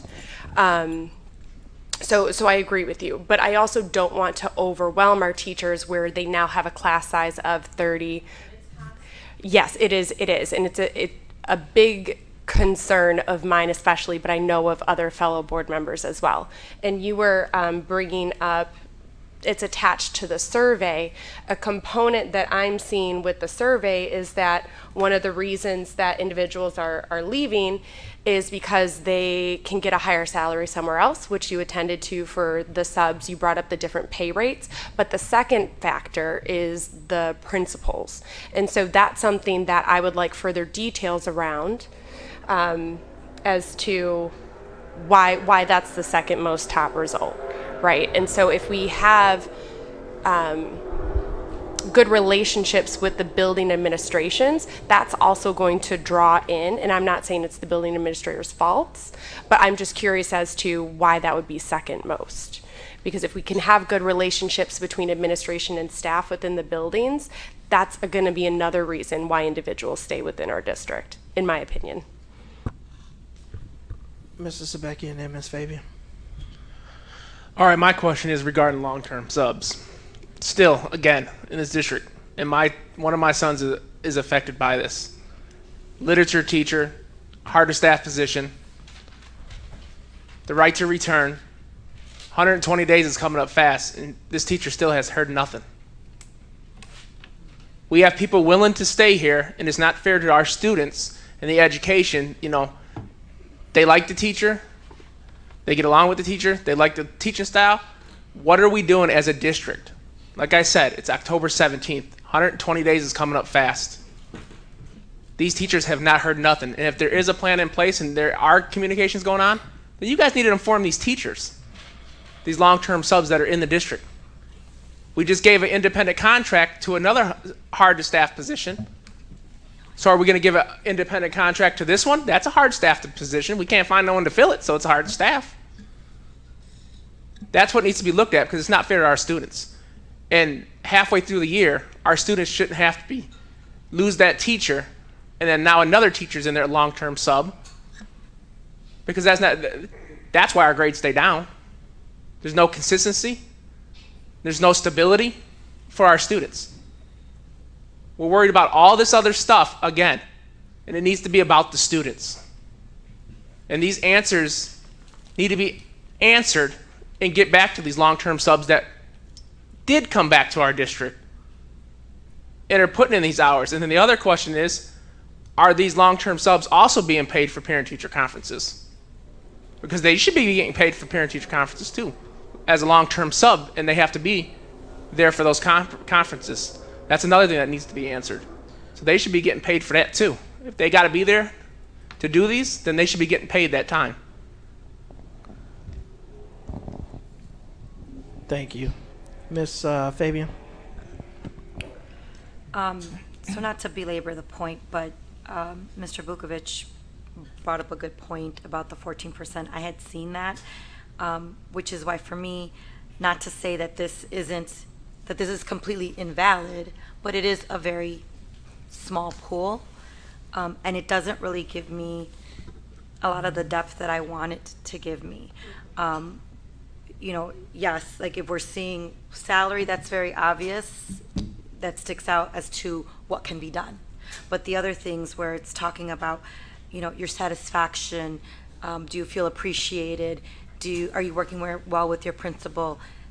This doesn't really give me much information, and it's a small pool of people. For me, I would prefer this, but in addition to this is surveying our current staff to see how is it that you can feel appreciated, right? Beyond dollars. We know that we're negotiating and all of that, but there's other ways to appreciate people beyond a dollar amount, right? And I firmly believe, and there's lots of studies that show, to Mrs. Nickerson's point, people will stay when they feel appreciated, when they enjoy the leadership, where they feel that they can grow. And we're looking at here, you know, people are saying even the advancement opportunities, it's like half of them felt that they could advance. So for me, though, not to make it seem that these people's opinions were insignificant. They're not, but they've left, they move on. What can we do for the people that are here, that are staying here, so that we don't increase these numbers of how many people are leaving? So for me, I would prefer to see a survey for those who are still here to say, this is what would make me feel appreciated, or this is the extra time that I need, or, you know, this is the leadership style that I'm dealing with, and I prefer whatever, or I need more PD and whatever. But getting that feedback from our current staff to see what we can do to really support them in that manner. I believe Ms. Hannah had sent along a staff survey that was going to be looked at. I don't know where that currently is in the process, but that was something that was brought up, and I agree that's very beneficial. I did have the pleasure of talking with Mr. Dupuis on how so if it is like dealing with leadership within your department, he's got some really great ideas that I think we could tap into on what he's been doing with his team. But to the depth of this, I apologize, Mrs. Vukovic, you know, we have the job titles of it's, you know, what is that number? 68, I was going to read 58, 68% teachers. Well, of the teachers, what were their main issues? Of the custodial staff, what were their issues? Of the paraprofessionals, exactly, disaggregated data, because we need to target the populations on what their concerns are so we can address those needs as best we can as a board and as a district and as administration, so that we do retain them more. So I'm glad you brought up the schools having the most issue with. Well, I mean, Like that's- well, yeah, that too, because we have it like Brookside and Line as the two biggest slices, but that doesn't say that that location it's the administration there. It could be a variety of other things. I apologize, Ms. Vukovic. Thank you so much for being patient with me. So I just received a text message 5-10 minutes ago from another retired teacher who came back to do long-term sub, and she does not know. She has actually emailed and called HR and not gotten an answer about tomorrow. What are you being about tomorrow? Conferences are tomorrow. I understand. So, Yeah, I'm saying superintendent, with that coming, conferences- can we get some type of communication out? I know you just said Conferences it are here. tomorrow. This person does not know if she's getting paid extra to stay 3 hours tomorrow night, 3 hours the next night, and Friday, because the regular teachers get paid extra they get paid for not being there on Friday because they stayed for 2 nights later. Thank you, Ms. Vukovic, for saying that, because I was told they didn't get paid, but thank you. Dr. Cesario, I just seen him back The there. teachers get day paid, off but the is the long-term day No, off. I know, they but get somebody, thank you for saying that. You clarified Yes. something that But I was a thought they question. got the There he day is. off because of So, the Dr. Cesario, we had this conversation last week. Can you please update what your team did and what communication went Sure. on? No, they don't. It was brought to our attention last week, and so we had a conversation, an internal conversation. I just texted Mandy to see if they had let the principals know, to let those. The teachers wanted in writing from the district that we will pay you. They don't want any issues if I fill out this 403B for those 6 So it's not. I just want to.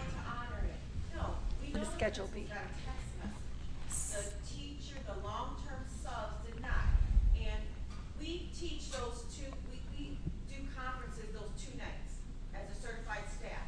So we get Friday off because we stay. Yeah. We don't get extra pay. No. But right, Talking about the long-term subs exactly. are docked Friday because that's not a school day, but they're expected to work those 2 extra nights Without compensation. Without anything pay. extra because they were told, well, that's part of your long-term sub pay.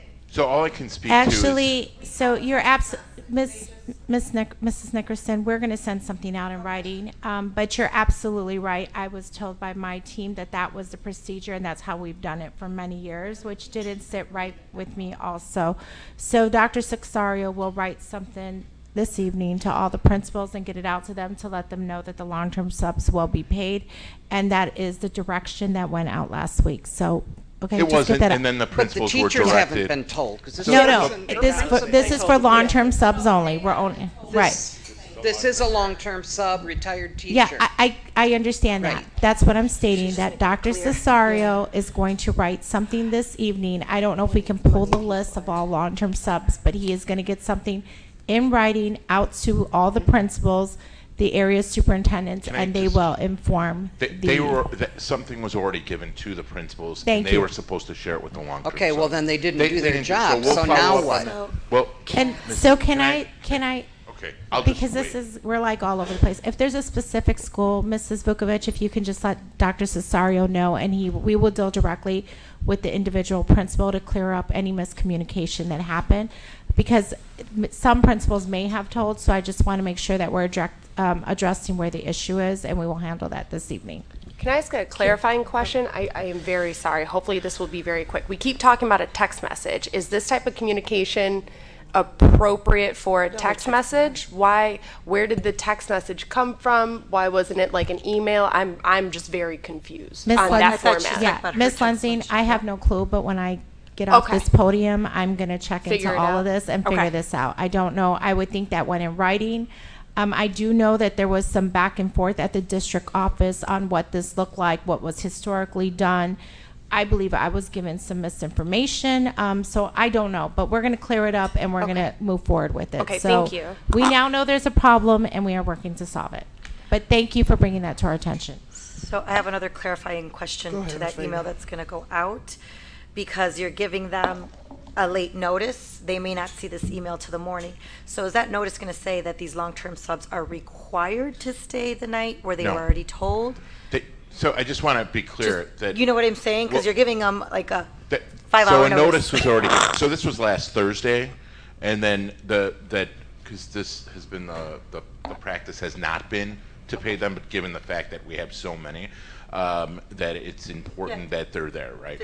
And so, before I left for the weekend, we discussed it in finance, and then we determined that it should happen. So then the area superintendents notified the principals and directed them to let the long-term subs know. Now, I think the issue is that the superintendent brought up, I don't know if there were certain principals that didn't send that message on. Well, I'm So not it would going to be get any helpful- principals in trouble, so I'm not But- going to. No, it's not. Well, okay. Well, I I'm know not how trying- things I'm go not- here, so. But my question is, So did just that trying notice? to be consistent with what's happening. So it was. But my question is, were the long-term subs notified that they're required to stay? Or is it an ask, and should you stay, you'll get compensated? It's going to be an ask, It's- Miss Okay, Fabian. You thank you. can't legally make them stay if that's the what I wanted decision. to make That's not, sure so that they it's cannot. clear. No, it's definitely an ask. If they don't want to stay, they don't have to stay because they're day to day. If they didn't want to come back tomorrow, they don't have to come back tomorrow, right? So it will definitely be an ask, but it is, what they need to know is that if they do stay, they will be paid. Okay? I have a, sorry. Ms. Briscoe's been waiting, and I'll come back to you, Ms. Lindsay. Okay, so for the exit survey, if we could go back to that one for a second. Still there. We haven't. Okay. I thought that this was actually going to be a presentation tonight. They did a presentation. Am I When? mistaken about that? So there was a presentation. We did have a couple of asks to reformat it. Yeah. So I think the general expectation was it would be a follow-up presentation to talk over any changes or nuance. But if I remember, I thought that it was requested that rather than the percentages, actual numbers were going to be put Ms. Hannah did on the graphs, and so I don't see actual numbers. So that's one point. The second point was, I know that the numbers were low as far as the people that responded. So I was hoping that it would be some, it says on this one, promote incentives, the survey to increase participation, consider an additional survey communication process. So I thought that something was actually going to be put in place so that we can increase the numbers to get more participation in these surveys, because 82 was a low number. But right now it just says consider, and I was hoping that we could actually see what was going to be put in place in order to get more numbers for this survey. It might be at. Good evening, board members and Ms. Placencia. I'm sorry. I think I might have one more thing. Hold on one second. So, and then it says HR to provide retention strategies to supervisors, and that is for November. I think if we can have a better understanding of what that is, that's why I thought this was going to be presented so that this information would be fleshed out so that we can understand a little bit better as far as what's happening, the reason why people are leaving the district. Thank you. Well, good evening, everyone. Yes, the numbers are low. We accept that. We acknowledge that. I think that we were trying to capture as much as we can. We were not trying to put questions there like a sweet deal to try to cover anything, right? We put many questions, and I think they tell us a lot. But I think that that successful desire to put many questions and collect too much information, maybe that have been not positive to promote a higher number of participants responding to the survey. And what I'm trying to explain is maybe they start answering some of the questions and it never ends, right? It's like 20-something questions there. And I think that many people just gave up, did not press that, didn't finalize the request for the information, and they just gave up. So, of course, we're going to change that immediately. We will probably we're going to do segments, as it was proposed tonight. We'll probably use a friendlier forum for that. We'll probably use a Google form. That's what we're looking at. And the Google form hopefully will be able to segregate the data by qualification. At the same time, we are trying and do everything we can to increase the number of participants. I think that is important. I was surprised when I saw the number. I'm the one who is checking how many people left, how many we have, and I'm in the desire of being transparent and make full disclosure. So yes, I accept that the number of participants is low and that we need to get going. Now, there are very significant pieces of information here, and not everything is negative, but yes, I am concerned with certain areas, or I think that we should all be concerned. I noticed that many of the people who are leaving the district don't stay here for too long. They come here for less than 3 years, and the second segment was from 4 to 6 years. So yes, we have a retention problem with some of these segments. I met a teacher yesterday in my office. She's a music teacher in one of our elementary schools. It's her first year. Many people come their first year to Waukegan Public Schools, but then they escape our district when they gain some experience, and then they can market themselves better in that device that we call the telephone. They can look and check the internet for positions anywhere here in Illinois, northern Illinois, the south part of Wisconsin, and then they go and apply. So when they have probably there certain elements that makes those districts more attractive. One of them obviously is salaries and situations like that. So the other issue is geography. So many people come and they're driving to come to Waukegan. It's not a local population here. So yes, they want to work closer to home and spend less time in traffic and driving and gas and things like that. So yes, we need to be, as I mentioned the last time, we need to come as a community. We need to find ways to attract candidates to come to the district, and we also have to work in a plan to retain them. And yes, we're going to make an effort, and I think the presentation says in the last page, in November, we're going to make an effort to share certain strategies, training for principals to start there, to how we can do to retain our staff in our buildings and see if, Waukegan is a treasure. I have stayed here a long time, no matter what. I don't live in the area now. I live a little bit retired, 25, 30 minutes away. But I came here because I love this community. I feel this community is great, and also those who stay here, we have at least a sense of duty for children and try to make a difference here in our school. So yes, we appreciate those comments. And so what will be an acceptable amount of Yeah, I think in to be honest, this is part of, and I'm owning it. We have a presentation that the community has been waiting for around the HR assessment. We have a presentation that the community has been waiting for around compensation review. We talked about the fact that we are in negotiation teams. So I think we know that the data is low. We know that we need a strategy in order to increase the amount of participants. Yes, we are still losing teachers, but most teachers and other staff typically leave in the spring, summer, right into fall. So I would hope that we take the next 3 months to get through those other presentations. That's my personal preference. That's how I plan to manage the board. And sometime next year, there'll be a process of improvement, hopefully through the assessment and other things that have been identified as to what is best practice, right?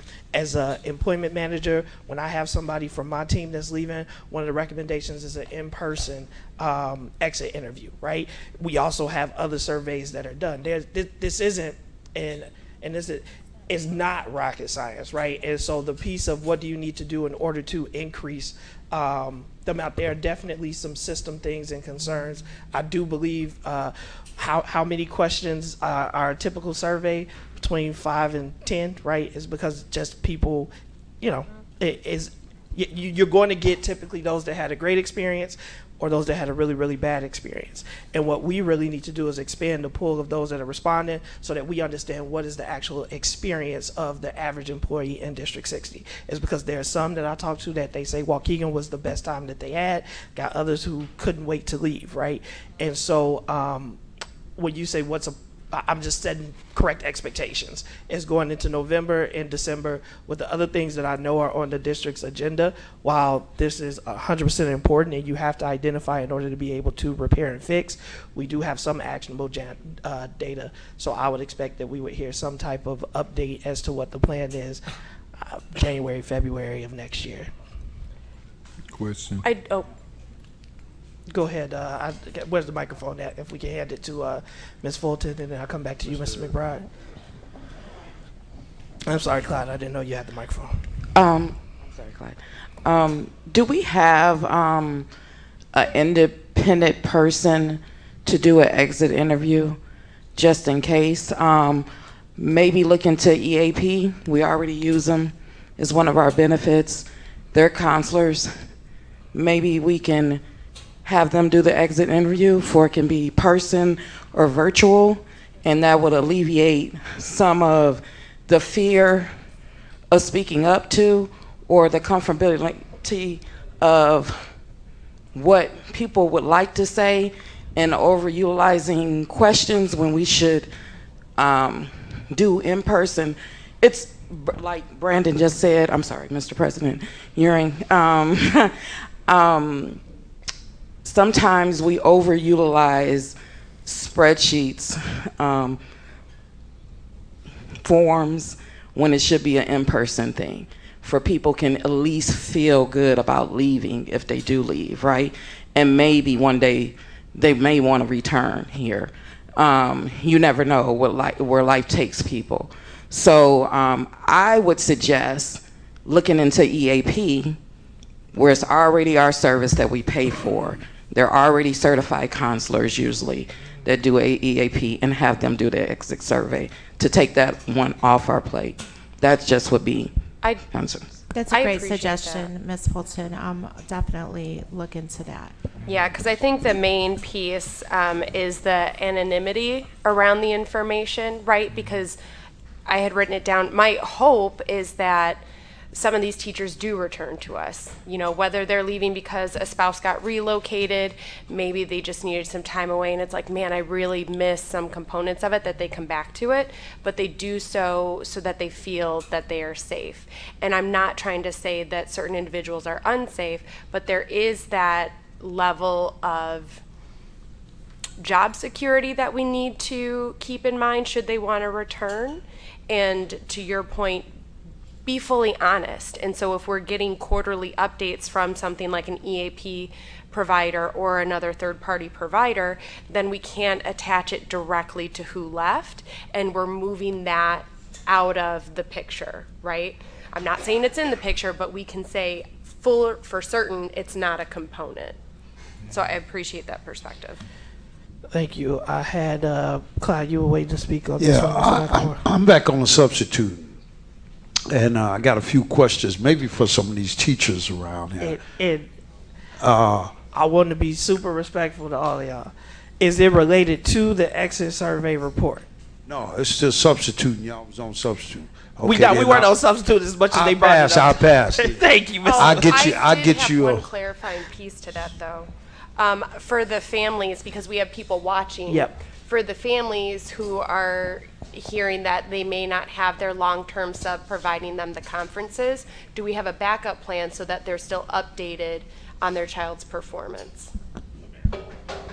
Ms. Lindsay, in fairness and complete transparency, I need to do some work on this because I gave a directive last week and then I was given some information on Friday and now I'm getting more information. So I will tell you there's miscommunication and not alignment in my team, and so I need to circle with them. And so if you see me here working, I'm trying to figure this out for tomorrow so that everything can be in place. So just please give me just a little grace to circle back with you tomorrow so I can get all my ducks in a row and make sure that everyone is speaking with one voice and we're on the same page and we're not confusing our building leadership.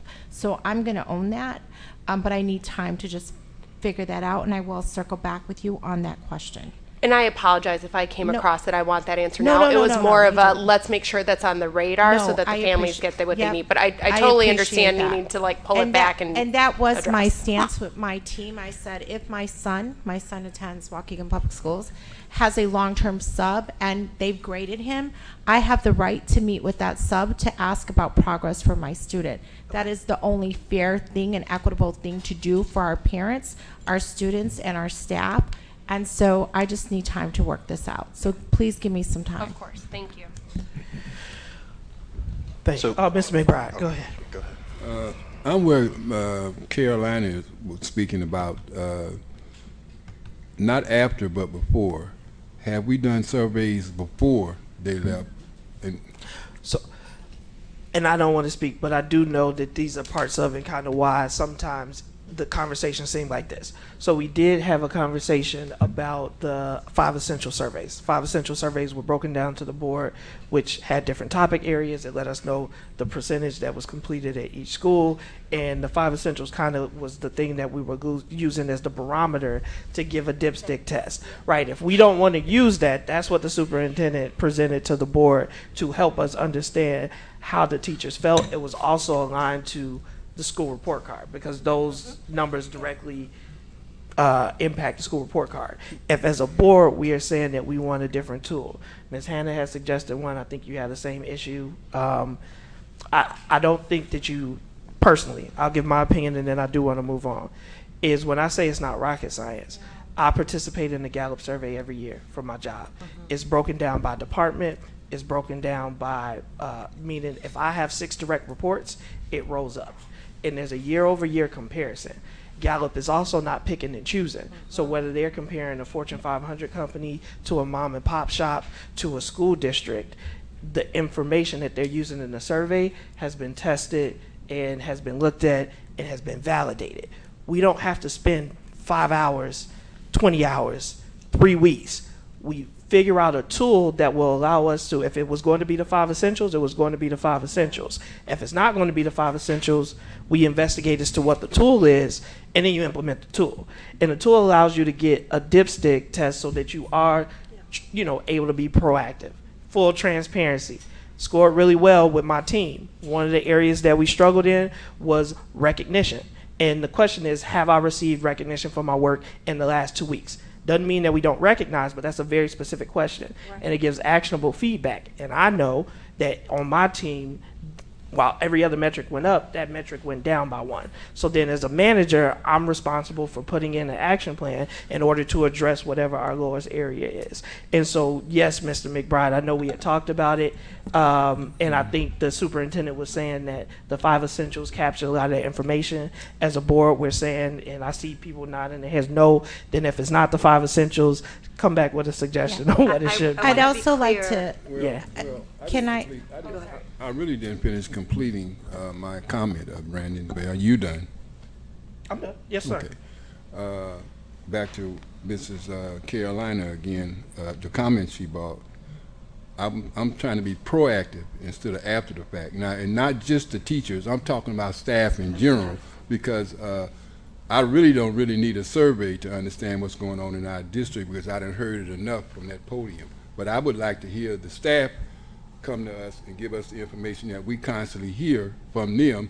And then we can look at it. Then you can start looking at your assessments that you're speaking about. That's what I like to see. And once again, as when Ms. Vukovic was speaking, she said, "Well, I don't want to, because I don't want to get nobody in trouble." I understood that comment, and it's almost in reference to what I'm speaking about now.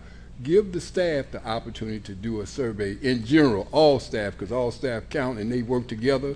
And some of the information that you hear from the staff, we hear it all the time in terms of their discomfort of being here from their pulpit. But I think once we get it, we can take and look at it, then we can see where we at morale-wise. And can I'd like the chance to not educate, but explain the 5 essentials, like really have a deep dive into it by the consortium. But I also want to state that principals shouldn't wait till April to be giving that survey. And I'll give an example at Lewis, Ms. Schaefer, they give it multiple times in the year so that they can focus on the areas of need. We're not going to solve that riddle tonight, but I think it is a bigger discussion, as the board president said, and really understanding what that survey does, how does it address, but also not just waiting to give it, I think we usually give it in March. I think it opens up in February or March. Don't hold me to those months, but I'm almost positive it does. And then, and waiting for that time. So just wanted So I wanted to be clear. I'm not saying move away from the 5 essentials. Obviously, that's something that we have to do. And the 5 essentials does provide some valid data. It's been backed by U of I, all of that. Personally, I think some of it needs to be revamped, and that's a conversation that I've been having at ISB as well. My thing is, there is no open-ended questions. So how do we I would like to see ideas coming, because our staff have them. They can tell us, like you said, it's not rocket science, like you said, they just want to be recognized more. We can see that, right? Because they're saying they don't feel appreciated. But I want to know, what would do that for you? Because that appreciation doesn't look the same for everybody. But if we can get multiple different perspectives of what that would look like or feel like for them, then we can do those action steps. So I'm not saying I don't want to see the 5 essential data. It's very, very valid. I'm saying in addition to, can we get something else going? Even if it's just a suggestion box that you put in every building anonymously and they throw a paper in it. I don't care. It's just something where they're telling us what they would like to see. Ms. Bidner, final comment on this one. Please, for Just the for the YouTube. The tubers? Well, no, sorry. So I would suggest if you're doing a survey, it be by an outside party, either from the unions or from an outside entity, because there's no trust. Right. So if you want people to be honest in the survey, it should be done by the union. And I do know that other districts do that. They give a survey to all their staff at the end of the year, and then they present that information to their board, and it should be done. Thank you. So we have that again in the exit survey. The report was there as information, as a report out. Great questions, and I do just want to be honest is that the superintendent said we're not going to solve that tonight, and I just know the board agenda is fairly packed with some of the important things that the community has been saying they want to hear. Mr. Moulton. Yeah, thank you, Mr. Ewing. I just wanted to say briefly, we appreciate the feedback as well. whether it's 5 essentials or some form of satisfaction survey. Mr. McBride talked about being proactive with the staff we have in district currently, as opposed, getting that feedback before they actually exit. There were some methods that we did discuss internally that we are analyzing because everything is on the table. When we presented this in 2021, the response rate was 24% as opposed to 14% now. When we looked at some literature around staff satisfaction surveys or staff surveys in general, we're looking at the 25 to 60% response rate as an idea. So we're talking about goals internally for response rates and percentages we want to see. And how do we get there? Is it the type of questions? Is it the length? The amount of questions? Is it the service delivery? In person, text message, email, maybe even phone call, automated, or speaking to somebody. So a lot of those options we are discussing internally to get that number up. And again, as Mr. Figueroa mentioned earlier, that data specific to the feedback we're getting from Waukegan staff and all job classifications, how does it feed the retention strategies in our district? How does it feed specific District 60 retention strategies for all positions? Teachers, paraprofessionals, custodians, etc.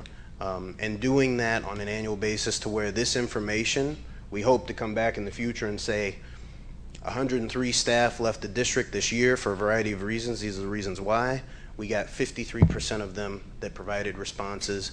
The retention strategies, we're going to focus on the top 2 responses we received, and this is how we plan to do it.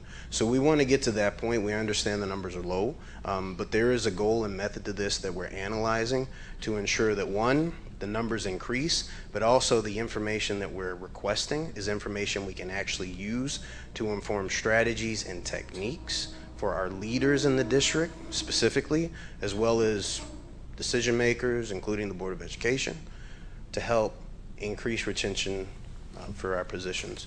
So I just wanted to mention that out there. So we are discussing goals for certain minimum participation percentages, as well as the delivery methods of how individuals receive it and how current they, how they update their information to make sure that it's just not going into space and nobody is actually seeing it. As well as regular audits to ensure that it actually gets to the intended recipient. So I just wanted to mention that. It is our goal that the next time this comes forward, this will look different. You brought up some really great points, and I do apologize that I'm just adding another question onto this. But in these conversations, or as the process is now, are employees asked to do this during their normal working hours? So you did ask that question previously, I believe. Text message goes out, and Mr. Figueroa can confirm the time of day, but I believe you mentioned somebody may not feel safe if they're doing it while they're at work. So the delivery method would include timing. Ms. Fulton mentioned EAP. There may be some other support staff that are physically at the school, or perhaps in the HR office, or another leader in the district they may want to speak with. To give that feedback. So again, don't have the data here of why people didn't respond, but again, everything's on the table to analyze for ways we can increase this number and ensure that we're getting valid, accurate feedback. We don't necessarily want people to tell us what we want to hear. We would like everybody to say working in District 60 is great. We need honest feedback to ensure that we can be responsive to it. Yeah, the only reason I'm asking that question, and it's sorry I didn't attach it to the other, is that they are giving us data, and it is an additional task. So this, to me, would be other duties as assigned. So I would just want to make sure that, in my mind at least, there's some compensation for that time for this task. So I know my concerns have been, do they feel safe doing it in certain spaces? But I just hope that's part of the conversation as well. I'm not asking you to attend to it right now or if it's part of conversations, but I'm just putting it out there. That's what's going on in my head. Thank you. The only reason why I brought up EAP, right?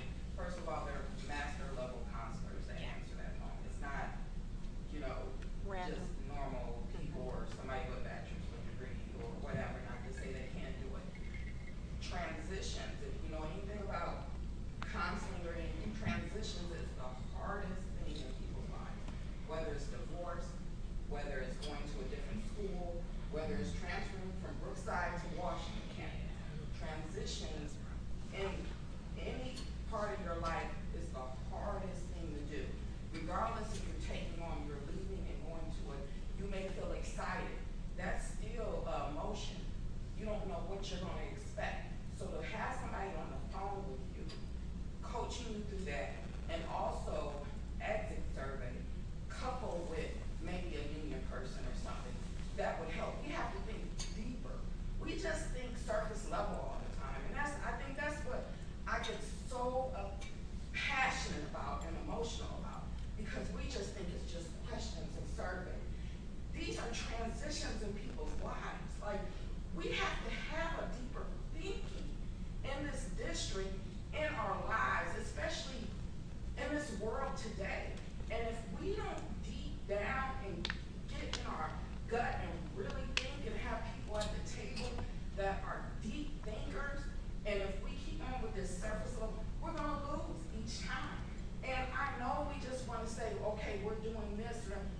talk about goals, but a lot of people are doing tasks. This is just a job. A survey is a task. It's not a goal. And so, I don't know, I just get frustrated about that. So, excuse me if I'm, because it's more than that. We need to be thinking about people's lives and transitions, regardless if they're leaving here. We have to have some human-centered amongst us, whether they're leaving us or not, right? How can we help you get to that place and be better when you come? Because we always say, you can move to a different neighborhood, you can move to a different school, but if you're still carrying those same issues and problems, it's not gonna be any better anywhere else, right? So you're gonna deal with, so if you have somebody to help you with that transition and help you understand why are you making this decision in the midst of it, and we're not the ones giving it. You know, it's an outside person. You know, when I went through the counseling program, they always told, don't be a counselor with your significant other or your children, right? You're not supposed to do that. I'm a certified counselor. I try hard not to do that. I try hard to just be myself around my family and friends, right? And we can't, as employees, think we can solve everybody's problem if we're not thinking deeper and saying, we gotta take ourselves out of it. I've been having these conversations, educators, principals, administrators, we think we can control everything. We're not in control of it, we don't know everything. We have to look at ourselves in the mirror and say, we don't know everything. We need to say, we need to get this out of our control. We really need to look at this person as a human. Not if I may not drive with Kate, but she's still a human. She's leaving. We may be upset that she's leaving, but we need to help her with that transition.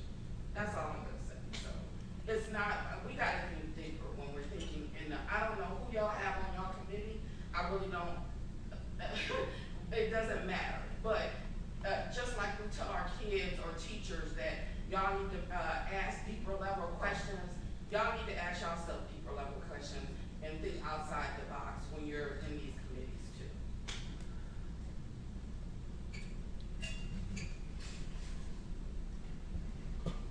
Thank you, Mr. Mountain. Thank you, Ms. Fulton. Those are excellent points. And I don't want to necessarily leave the meeting with that, but I would say you're absolutely right. Support for staff. Individuals who go through EAP, they're going there for a reason. Emotional distress, transitions like you're talking about, and a variety of other examples. They may not be leaving the district. So again, as part of a strategy, the deeper questions, it's something we can certainly look into, but proactive and not committing right now. We need to ensure our staff feel supported with what we're doing. When they're exiting, we already know they're leaving. So we've said a lot this evening. It's a lot of great feedback. We'll consider what you said, absolutely, and take that to heart. And again, our goal is that this will look different when we bring it back. So thank you. Thank you. Thank you. So the Wraparound Center update was there. I know we didn't really touch on it. 8:25. We do have the treasurer's report, which has also been presented there for information items. The student activity and convenience accounts, bank reconciliation. And item E, schedule of investments report. Seeing as there are no additional questions at this time, I'd like to call for a motion to adjourn. No move. Motion by Mr. McBride. Second. Second by Ms. Fabian. All in favor, signal with aye. Aye. Any opposed, nay. Meeting is adjourned.